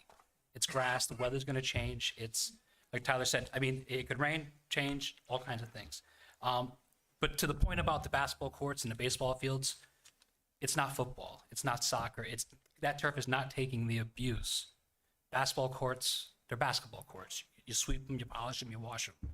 It's completely different. Grass is living, breathing. It depends on if you have a crappy spring, a wet spring, a crappy summer. Say it doesn't rain for the next 2 months, which I can show you pictures of dormant turf. It's a variable. It's hard to measure. So you need money to hedge all of that, and you need manpower. So Thank you. it's a big thing. Thanks for that insight, Mr. Moffett. Polly, and then I think we'll move on. I'm probably going to echo a little bit of what Mr. Moffett just said, and I think we should come up with some kind of quote from a few people who do field repair and consistently, that would be annual or whichever way they want to set it up, whether it's quarterly or annual, because I think this has been a problem that's been ongoing for a couple of years now, where we need to get some of those potholes filled in, get our field maintenance up, and then once we look at how much that would be annually, then I think that would be another metric we could look at in this discussion. Okay.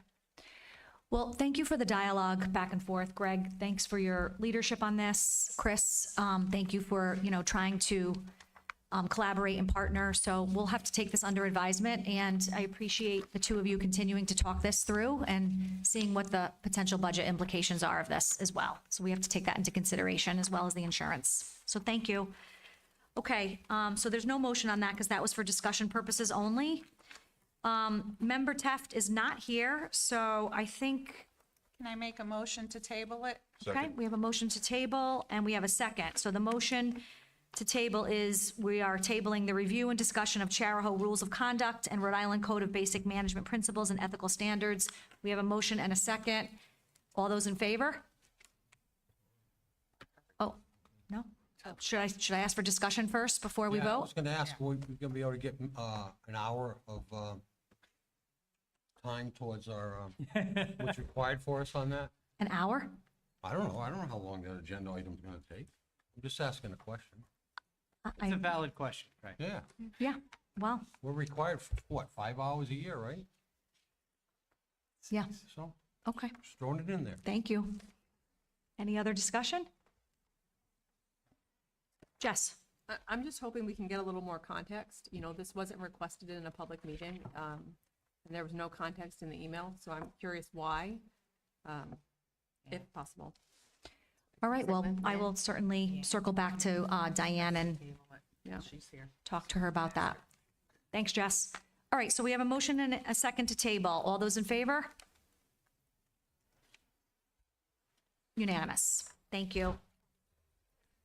Okay, budget update and budget transfers per approval. Nope. No? Necessity L. for school L, construction. L, good L. Okay, so L was, it says, I have an annotated agenda that this was not approved to be on this agenda. Necessity for school construction committee. Yeah, there was an error. It wasn't myself and the chair did not discuss it, but the district clerk found it in the folder, thought it would be easier to put it on if we missed it, but neither one of us was able to have that conversation, so, you know, Angela apologized, but it wasn't set for this agenda. So, but because it's on the agenda, we would need to table it, but it is officially on the agenda. Make a motion to table. Second. Okay, so we have a motion and a second. All those in favor? No, hold on. I don't want to table it. The meeting is Monday. So I can make a motion to add it to the agenda, right? It's here. Well, So there's a motion to table and then there's a second. So it's not, At this time, I rescind my motion. do you rescind your second? No, why?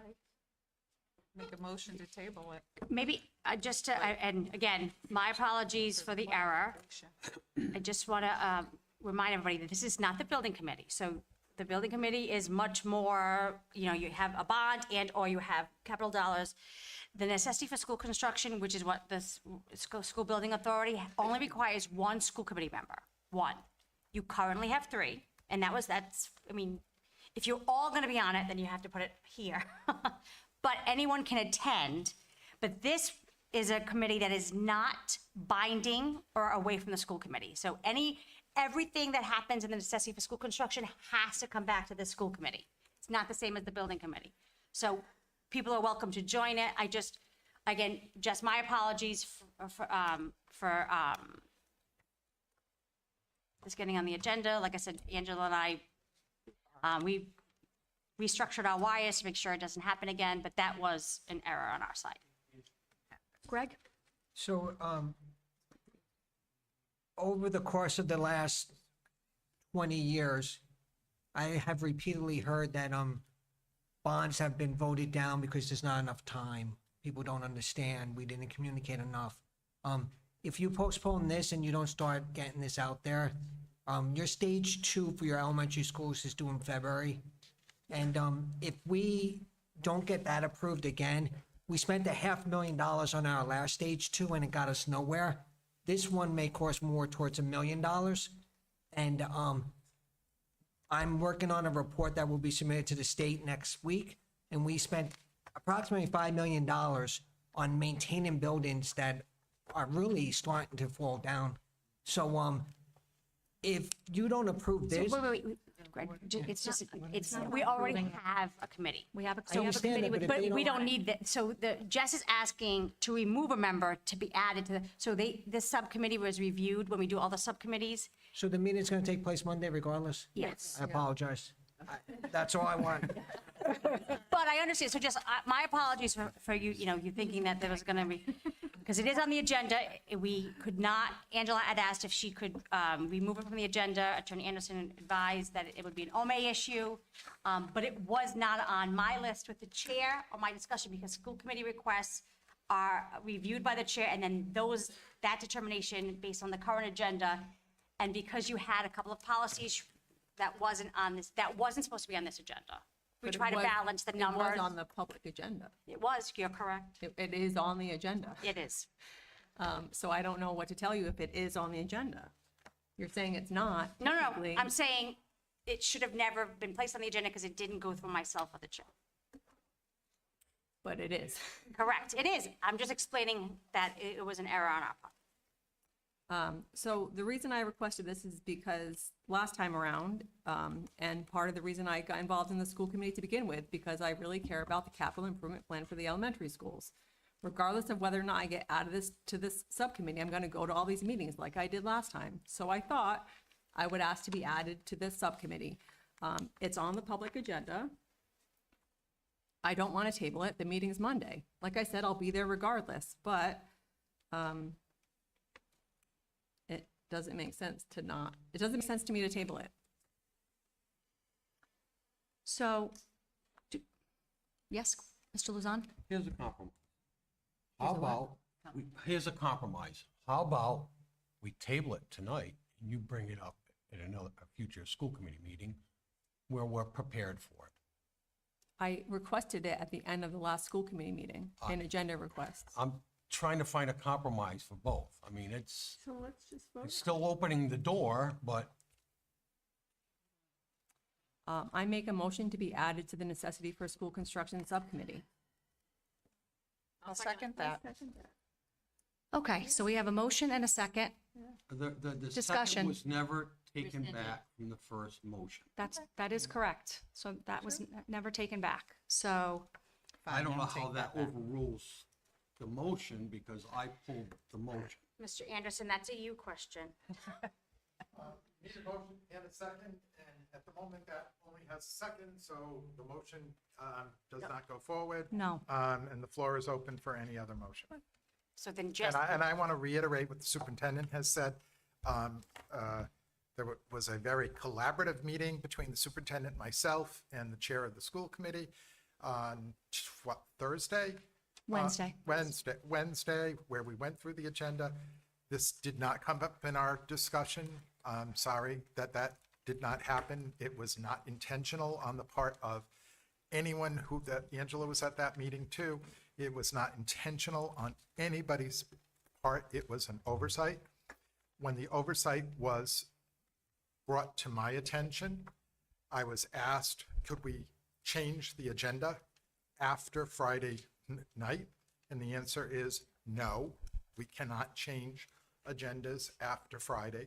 That would be an Open Meetings Act violation, so you can blame that one on me. It is on the agenda now. Madam Chair, if somebody makes a motion, they have a right to make a motion. but Attorney Anderson, Mr. Luzon made a motion, Polly seconded it. He rescinded his motion. She didn't rescind her second. And the second is not what matters. It's- Okay, it's the I just want to motion make that sure that matters. procedurally, we're, Right, it's Yep, the I'm motion following. that matters. okay. Okay, so Madam Clerk, I'm sorry, hold on one second, Laura. So do we have a motion and a second? You had a motion, you had a second, the motion in and of itself was rescinded, which kind of automatically removes the second. Okay, but then we had a new motion to Well, it really wasn't, well, she said it and everybody stopped her, so, yes. She said it. and I seconded. And then- We had a second. So there is a motion on the floor. Okay, so there is a motion on the floor. Discussion. Laura? So if this motion passes, does that mean that other subcommittees, that people can get added to them mid-year too? This committee decides who's on subcommittees. The answer to that is yes. Well, if we do it at the beginning, if it's done in December usually, or January. It's done in December, but for example, people come and go. For example, I just got a new job and I was on 3 subcommittees and I can't do all 3 of them. I'd like to stay on one, but get off 2. Somebody else wants to trade with me. That's up to the committee as a whole. In other words, you make the rules with regard to subcommittees. Yeah, as long as it makes the agenda, right? As Right, long but as it yes, makes Laura, the you're agenda. correct. Has to be done in public, Yeah. on an agenda. Thank you. Other discussion? I So- have a question. Okay, Tyler, and then did somebody Gina, have what's their hand the, up there? what's the composition of the Necessity for School Construction Subcommittee, and what is its charge? Okay, so just school committee members or the entire committee? The entire committee. Okay, give me 1 second. I know it is. So this is the one that when you go on RIDE's website, it lists all the required participants. Superintendent must be on it, the finance director must be on it, the principals of every school you're discussing must be on it. You must have a community member that has construction background, which is John Devereaux. We have 3 school committee members. It is Craig Lozon, it is Pat Pouliot, and it is Karen Reynolds. And I think I covered everybody, but I want to double check. It has to have a principal on it. It has Yep, I just set up. to have this, if I remember. We correctly. actually just had to, Kathy just sent an email.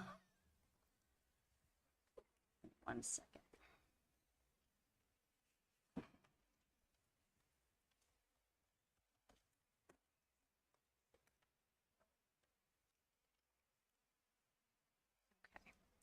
Okay, let's see how well I did. Superintendent, members are, 1 member of the school committee, we have 3, the 3 that I just said, Karen Reynolds, Craig Lozon, Patricia Pouliot. Our buildings and grounds director is required, which is the person required for building maintenance is Jason Sullivan. Then we have the school principals, and at this point, because it's elementary, it's Amanda Leclerc, Jennifer Poor, Sharon Martin, the budget official, Greg Zenian, and the member of the community with architectural engineering or construction experience is John Devereaux. And the charge is to make recommendations for the school committee. So this is the one where we follow the state law. You have to do, we have the Colliers as our OPM, and then the charge is to complete the stage 2 application in preparation. So this is the one where you all get the updates every month leading up to the final February 15th deadline. But the charge is to continue, their first charge is architect. Their second charge is they have to meet with RIDE. RIDE reviews the stage 1 process and the stage 2, what their charge is for stage 2. So everybody's clear in case, because the session's still in, so you never know if a change happens within a couple of days. So RIDE comes and does a onboarding of sorts to make sure that everyone has a clear picture of the stage 2. And then typically we do meet depending on the needs, but this is a larger charge than last time because new construction is formula-based, and the ask of this committee was renovations and new construction to see the comparison. So the majority of this work is really going to be about the architects and the renovation comparison to the new buildings. And then providing you all with a recommendation, a final recommendation for the application. So as they go along and make the, the updates, you get the presentations and ask questions throughout So the. can I follow on here with Sure, with a yes. question? Say, this committee meets and, robust discussion, I'm sure occurs. What's that recommendation look like? Are they the ones who are saying, okay, we're gonna go forward with, please don't shoot me, building the factory in the field? Or is that, they make the recommendation to us? Well, Or what- do we get 2 proposals and then we get to Right, choose which my one? understanding, Just and trying to again- understand how that works. Yeah, this will happen based on the charge already that the school committee had said it was even in the community, they wanted a clear review of new compared to renovations. So the charge is to have that comparison available to the school committee for you all to make the final decision. So Okay. typically what happens, we do that roadshow, you go to the town councils and you explain why that, they'll give you the amounts, and if Sure. this is one, another, we make a recommendation. So in the spirit of transparency, I have to weigh in here because I think that's just the right thing to do. So Ms. Purcell asked for this agenda item. We did not discuss it in our meeting of 90 minutes on Wednesday. And then I saw that the agenda item was on the agenda. And we didn't discuss it, so I didn't think it should be on the agenda. That's number 1. Number 2, Jess and I had some, I think, email exchanges about this request. And what I said, I believe what I said to her, and I don't have the email in front of me, so I'm going to paraphrase. I said, Jess, I appreciate your wanting to be involved on the necessity for school construction subcommittee, but at this point, I'm not inclined to approve the agenda item because there's already 2 people from Richmond on this subcommittee, and I thought that there should be balance on the subcommittee. There is somebody from Charlestown and 2 people from Richmond. That would mean that there would be 3 people from Richmond. That was number 1. Number 2, you know, Laura disclosed that she had expertise in negotiating contracts with private health insurers when we were talking about another subcommittee. And I said to Laura, well, you should get on that subcommittee. And, you know, I thought to myself, well, we already had that process of appointing people to subcommittees at the January meeting, which was probably like an hour process that we went through every single committee about who wanted to be on and who wanted to come off, if you remember that, in January. So I thought that there would be a significant imbalance on the necessity for school construction subcommittee with 3 people from Richmond. If anything, Richmond's going to have 500 kids. in well, the fall, I get so it. What but- does balance mean? But I understand, but interrupt you, there's nobody from Hopkinton on that subcommittee, and there's already 2 people from Richmond. Then I think that you had asked if maybe voluntarily somebody would maybe remove themselves from the subcommittee, if I remember correctly, at our last meeting when we talked about future agenda items. So that's just my opinion on it. I think if anybody wanted to get on a committee, that they should have expressed that in January. And then, you know, I'm constantly being, you know, given direction about how we need to be mindful of agenda time management. And we already talked about this for over an hour about subcommittees in January. So that's just my 2 cents on it. So, and I just wanted to express that. Would that make you vote against me being on this subcommittee? Because I- that doesn't really speak to what the motion is. That speaks to your general feelings on the agenda item, but it doesn't speak to your feelings on this motion. I'm asking to be added to this. I've done it in good faith. I've asked during a public meeting. I emailed you. We had a discussion. We're here in this meeting. I feel like we're getting hung up on what's called transparency, but it's really just not the topic at hand. So the topic at hand is you want to be added to a subcommittee. Right. That's the topic at hand. So if you want to have this discussion, which we already have a motion and a second, because it's on the agenda, as Mr. Anderson said, so we will have a vote on it. So it's an up or down vote. Is there any other discussion? Oh, I'm sorry, Mr. Avedisian. I had I think a question and kind of a comment. So, other than as the superintendent specified, those are the only requirements for the constitution of the committee. Needs to have what, a school committee member, someone from the public. So I guess, first of all, if we're talking about balance, why isn't there a member of Hopkinton on it? Seeing as we have 2 from Richmond and So there was 2 Hold on, openings. let the Sorry. superintendent, yep. There were 2 openings. Catherine Juicy used to be on it, and when they did the subcommittees, there's no charge that says it has to be from each member town because we're one district. Correct. And yet, while there's more kids going to Richmond Elementary, there's students from Hopkinton going to Richmond Elementary and Charlestown, so they're all the same. But originally, there were 1 from every town, but again, when the committee asked at the subcommittee meeting, my response was, you're only required to have 1. So my next question is, given for the sake of balance, there's only 1 person from the public who is required to have a construction background. Given that we're a multi-town district, why wouldn't it make sense to have 1 from each town from the public? And then, so that's that. But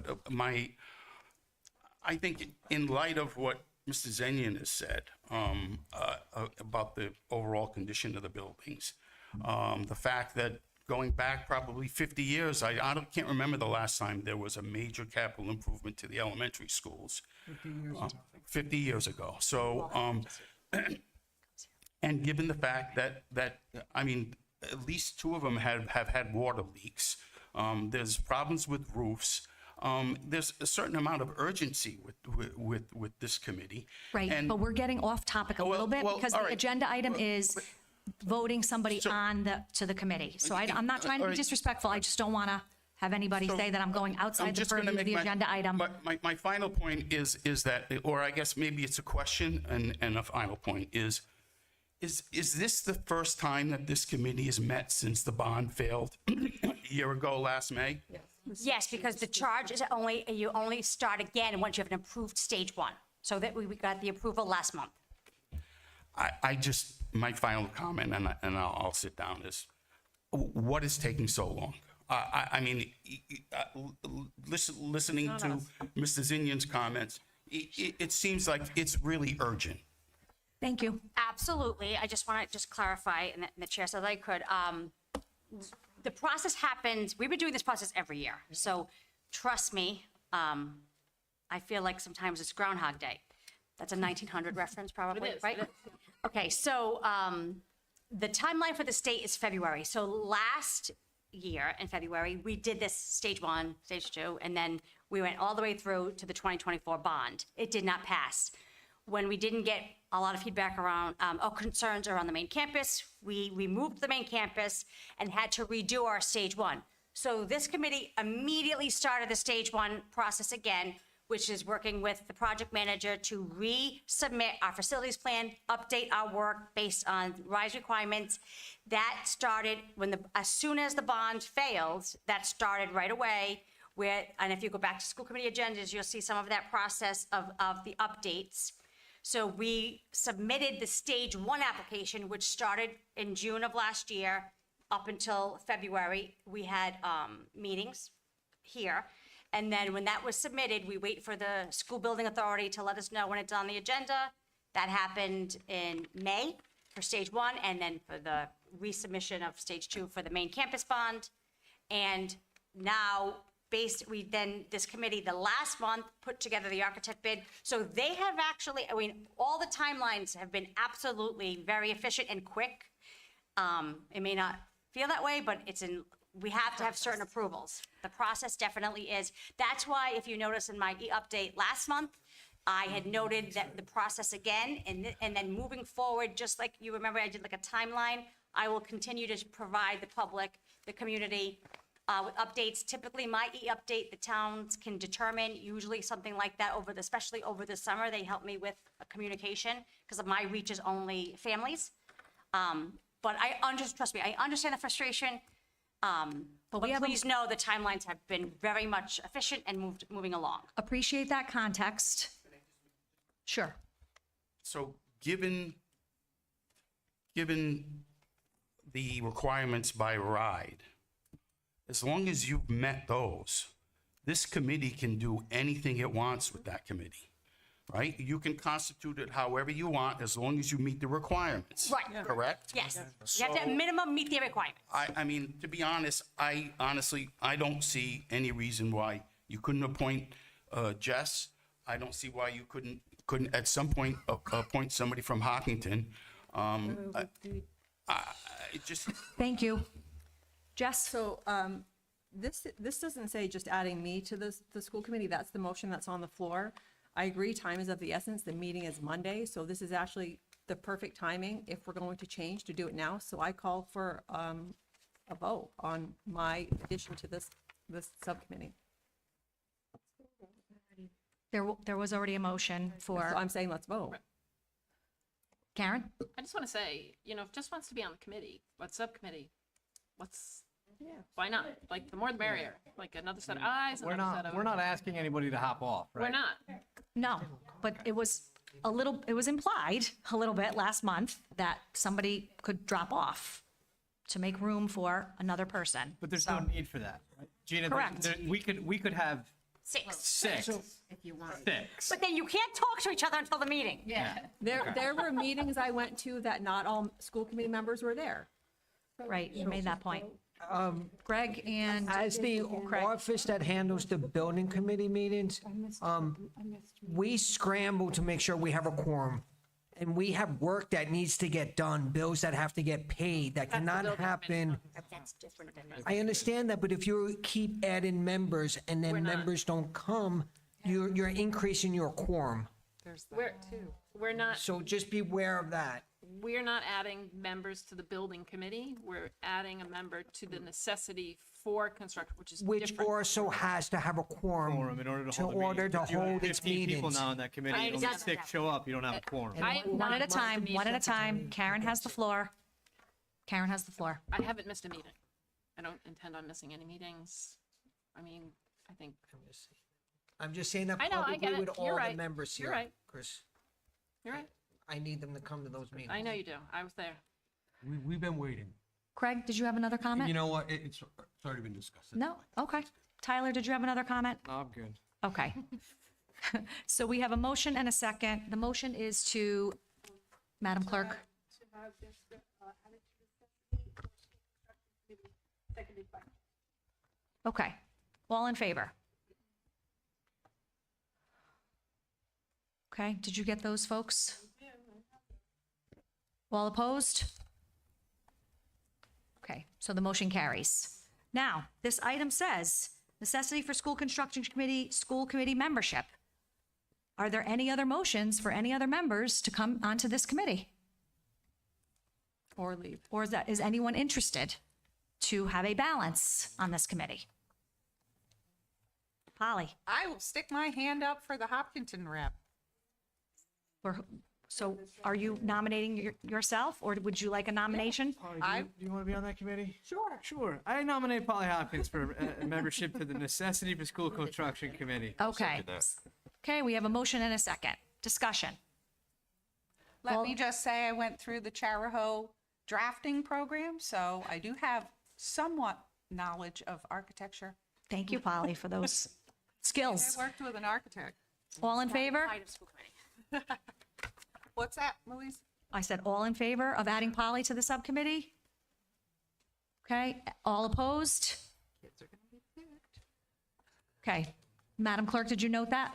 Okay, all right. Well, thank you for that. Budget update and budget transfers for approval. I get your point.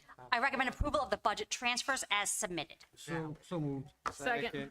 We have a motion, and I think Tyler beat you to the punch there, Karen. Do we have any questions or discussion about the budget updates and budget transfers? Seeing no hands raised or nobody saying anything about that, all those in favor? Unanimous. So for the consent agenda, before anybody pulls anything, the minutes from the health and wellness were inadvertently added to consent. It should be part of my reports because they are approved by that subcommittee. So only 1 and 2. So Angela, I'm going to ask you, so for 3, do we have to have officially somebody move it? I'm thinking, is John still here? John, thank you. Minutes from Health and Wellness Subcommittee. Do it. Oh, perfect. Chair, I make a motion to table number 3, minutes from the Health and Wellness Subcommittee meeting from May 27th, 2025. Second. Okay, we have a motion and a second. All those in favor of tabling the minutes from the Health and Wellness Subcommittee meeting from May 27th? Can we put your hands up, please? Thank you, sorry. All, okay, that was unanimous. Okay, now it's all up to you We're guys. tabling. Okay, consent agenda items, do we have, can we take these all in a group? Or is anything I being gotta pull pulled? A1 and 2. You're pulling 1 and 2? Yeah. Is that Okay, it? is that it? So pulling 1 and 2. So, So Madam there- Chair, Yes, sir. seeing that no one has pulled anything else, I make a motion to approve the remainder. But before I do, and I will do all 12. Good job. Because it's never been 12 before. Proud of you. So, of the donations, from 1, the Spring Hill Sugar House Farm donated two half gallons of syrup for our Richmond Elementary School 4th grade Rhode Island Celebration Day on June 6th. 2, Sandra Boudreau donated women's golf clubs and golf balls to our Charger golf team. 3, Arthur Haskins donated 2 boxes of pickleballs, Yahoo Pickleball, with 12 dozen each box for the Carroll High School and Middle School PE classes. 4, anonymous donation of $500 to our Love Our Music Scholarship.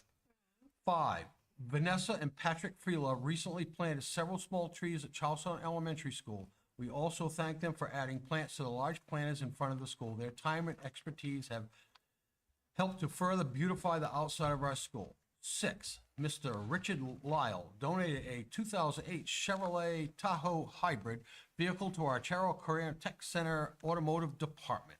7, Pamela Brennan donated books to the Richmond Elementary School Library from the Hardy Boys Mystery Collection.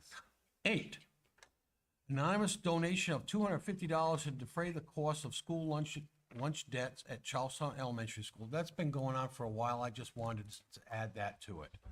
Number 9, Lawrence Phelps generously donated a sub pump, a garden hose, a generator, garden hoe to the Dan Potts Charahoe Community Kid Grow Garden. Donated items updated per Mr. Phelps on 6/13 at 3:35 p.m. Okay. Yeah, we got that. It's like narrator. Number 10, Thompson Sawmill donated 2 solid oak 12-foot boards for Richmond Elementary School to create a raised garden bed.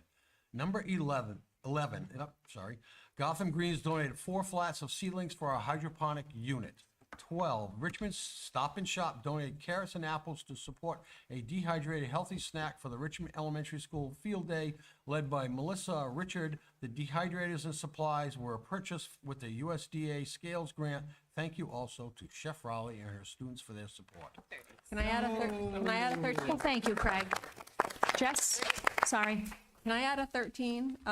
When I was looking through the materials, there was another one in an email from Kim Daigle at Richmond. Are you okay if I read it? Okay. Please recognize Barbara Monty for her contribution and donation of 1 8x6 garden mural for our greenhouse that she hand painted for us to match our garden club t-shirts and logo perfectly. It's the first thing you see when you walk into the greenhouse, and it sets the mood for kindness and learning. Thank you. So we have a motion. Do And we I have a second? Craig's motion. I'm sorry? I second his motion. Okay, great. So we have a motion and a second to move the remainder. All in favor? Unanimous. Madam Chair. Yes, sir. At this time, I make a motion to approve A1, the minutes from regular session of the Charo School Committee from May 13th, 2025. Second. We have a motion and a second. All those, any discussion? Jess, did you have something? No, sorry. Okay. All those in favor? All those opposed? All those abstaining? That would be Madam Tyler. Chair, I make a Yes. motion to approve A2 minutes from the special meeting of the Charo School Committee from May 20th, 2025. Do we have a second? Second. I think Karen gotcha. All those in favor? All those opposed? All those abstaining? Superintendent's report, item 11. Okay, so we have a graduation update. We were thrilled to share that our Charahoe class of 2025 graduation ceremony was a truly unforgettable celebration of an extraordinary group of students. The evening was filled with pride, joy, and heartfelt moments as we honored our class that has demonstrated resilience, leadership, and an unwavering commitment to excellence and service. From the powerful student speeches to the cheers of families and the proud smiles of faculty and staff, the event reflected everything our community values: academic achievement, community spirit, and personal growth.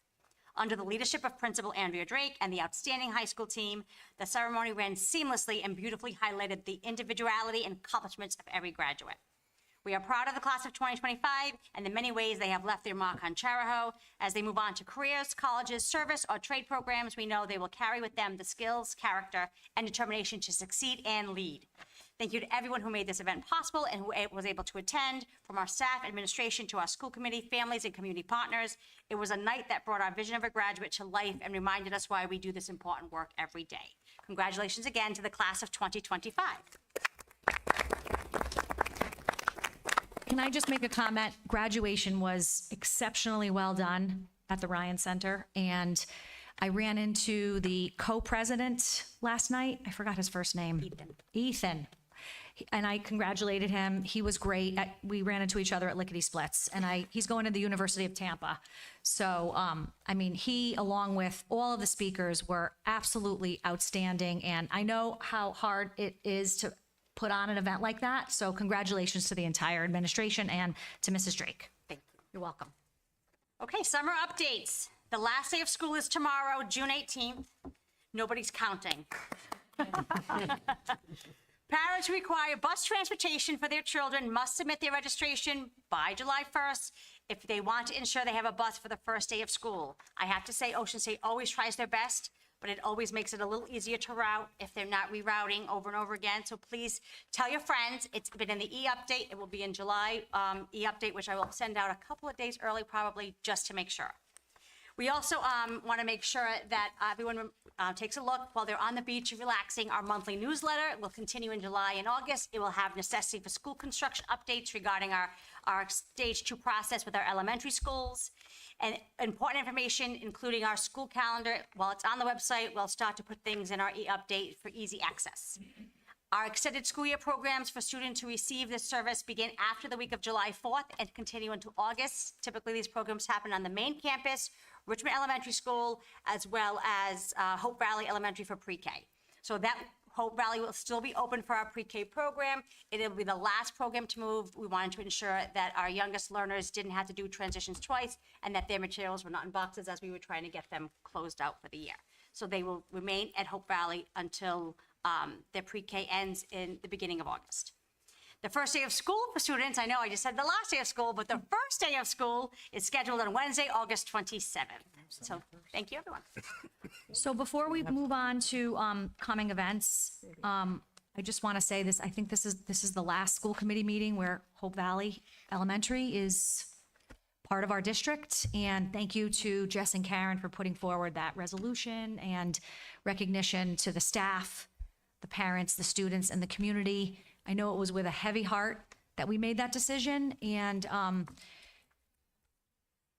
yeah, so I'm sorry that had to happen, but thank you for that recognition for I will everybody share that within that community. Our police will be giving Hopkinton Police will be giving them an escort as they leave tomorrow they do, every school, we have one here on the main campus, we do a farewell to the students at the last day of school, and there'll be families lining the streets by Main Street to be able to say goodbye to our Hope Valley students in hopefully a way that they'll remember. So is that in the morning or in the afternoon? In the afternoon. Okay. That's at after the buses pick up and they head out, the police escort will leave, and then I believe the parents are lining to sort of join and wave. And I would say buses leave around 3:30, 3:35. It's a full day of school. It's a full day of school. Last day of school used to be a half day. Oh, elementary school. Welcome to the come. 2000s. Back in the 1900s. Okay. The best day of school. I'm good. Okay. Truly is the best day. All right, one more item before we adjourn. School committee requests for future agenda items or legal opinions. Tyler, Karen, You want to go first, Karen? I'm sorry, I didn't see you were first. I have two, so if you want to go first. Okay. I would like an update on the Bureau of Veritas report. Like, when is that coming? And I know. And when's the date of the RIDE meeting? Is that June? June 26th. 26th, and we're still waiting for a quorum for that. From RIDE, yes. For RIDE. Okay. Yeah. Okay, thank you, Karen. Tyler? Madam Chair, the first one, I would like to propose the discussion again, and I know our meeting schedule is already set, but our meetings have tended to go pretty long as of late, and I think there might be a need to possibly look at having 2 meetings a month again versus just one. I don't know if that's something we can change in the middle of a cycle or not, but I think we should have a discussion on that. Yeah, we definitely, so we do post, but you can amend, as long as we give notice, you can always do that. I'd like to have a discussion on that with the committee as a whole, because I don't think it should be a unilateral decision. I think we should all have input on that. Whether or not we do want to sit here till 10, 11, 12 o'clock at night, or maybe split it up and manage our agendas a little bit better. Okay. Was there anything else? Yeah, and my second one is I would like to also have a discussion on a more formalized review process for the superintendent or for any superintendent. I know in the past, there used to be a subcommittee when Barry was here that was sort of a review subcommittee, and there was more of a formalized review process. I know me in the corporate world, I have a performance review every year. It actually happens twice a year, actually. I would like to see something more along those lines. I think we do it every, 3 years for our teachers? They have formal evals, or is it every year? I don't know. Non-tenured, it's every year, and then tenured, it's every 3 to 4 years, depending on their score. For really for all administration, if there isn't something in place. So I'd like to have that discussion as well. I can follow up via email, Chair. Okay, as thank well. you. Thank you. Laura? I just wanted to continue the discussions with the Charahoe Cowboys, because I think that they're, a very important part of our community. A lot of our kids play on the team and in that league. So, just keeping that dialogue open and having those updates, with John Anderson here, that was very helpful too. And on top of that, could we discuss putting out bids for bids to repair the field on a consistent basis, keep it up? I'm sure you guys have better terms for it. Yeah, it would be helpful to have the Yeah, for financial aspect pricing, of it, some kind of to idea. know what we're looking at. Okay. So I have a couple that I wanted to propose, when I have everybody's attention. Okay. So, is there any data or, any data about, I know that there was a new cell phone policy fairly recently. If there's any data that the school committee could be, made aware of about any correlation between the removal of cell phones and any improvement to class participation or, academic performance. I don't know if there's anything like that, Dr. Kamala or Gina, but I know that there was a lot of feedback from the community on this, pro and con. So I would just love to see if could be some sort of an update on that in the future. It doesn't have to be July, but. Yeah, and it's in the General Assembly as well. Okay. So they haven't finished. Rumor has it they're finishing Friday. But they also have a bill to discuss, to require no cell phones. And Okay. that schools have policy. Right, and that And there that be we a would have policy. Okay. And then just piggybacking on Tyler's agenda item about the schedule and the meetings. So and this is really about, I think, agenda management, and I'm trying to be, more self-conscious of agenda management. And with that being said, I'm wondering if we could take a look at what the schedule is for the fall. And I know, Gina, you've said in the past that there are meetings that come forward, maybe presentations to the school committee that are involved and take a long time to present to the school committee. So if there's anything coming up in the fall about any special presentations for curriculum or anything like that, should the school committee potentially evaluate whether or not we should have a special meeting for just lengthier presentations, where we can get those presentations in advance, we can review those presentations in advance, and have more of a meaningful dialogue about those types of things? The general law just is, if it's part of a requirement of the law, we have to do it in a regular meeting. So Okay. usually, but the presentations we give, we usually try to keep it no more than 20 minutes.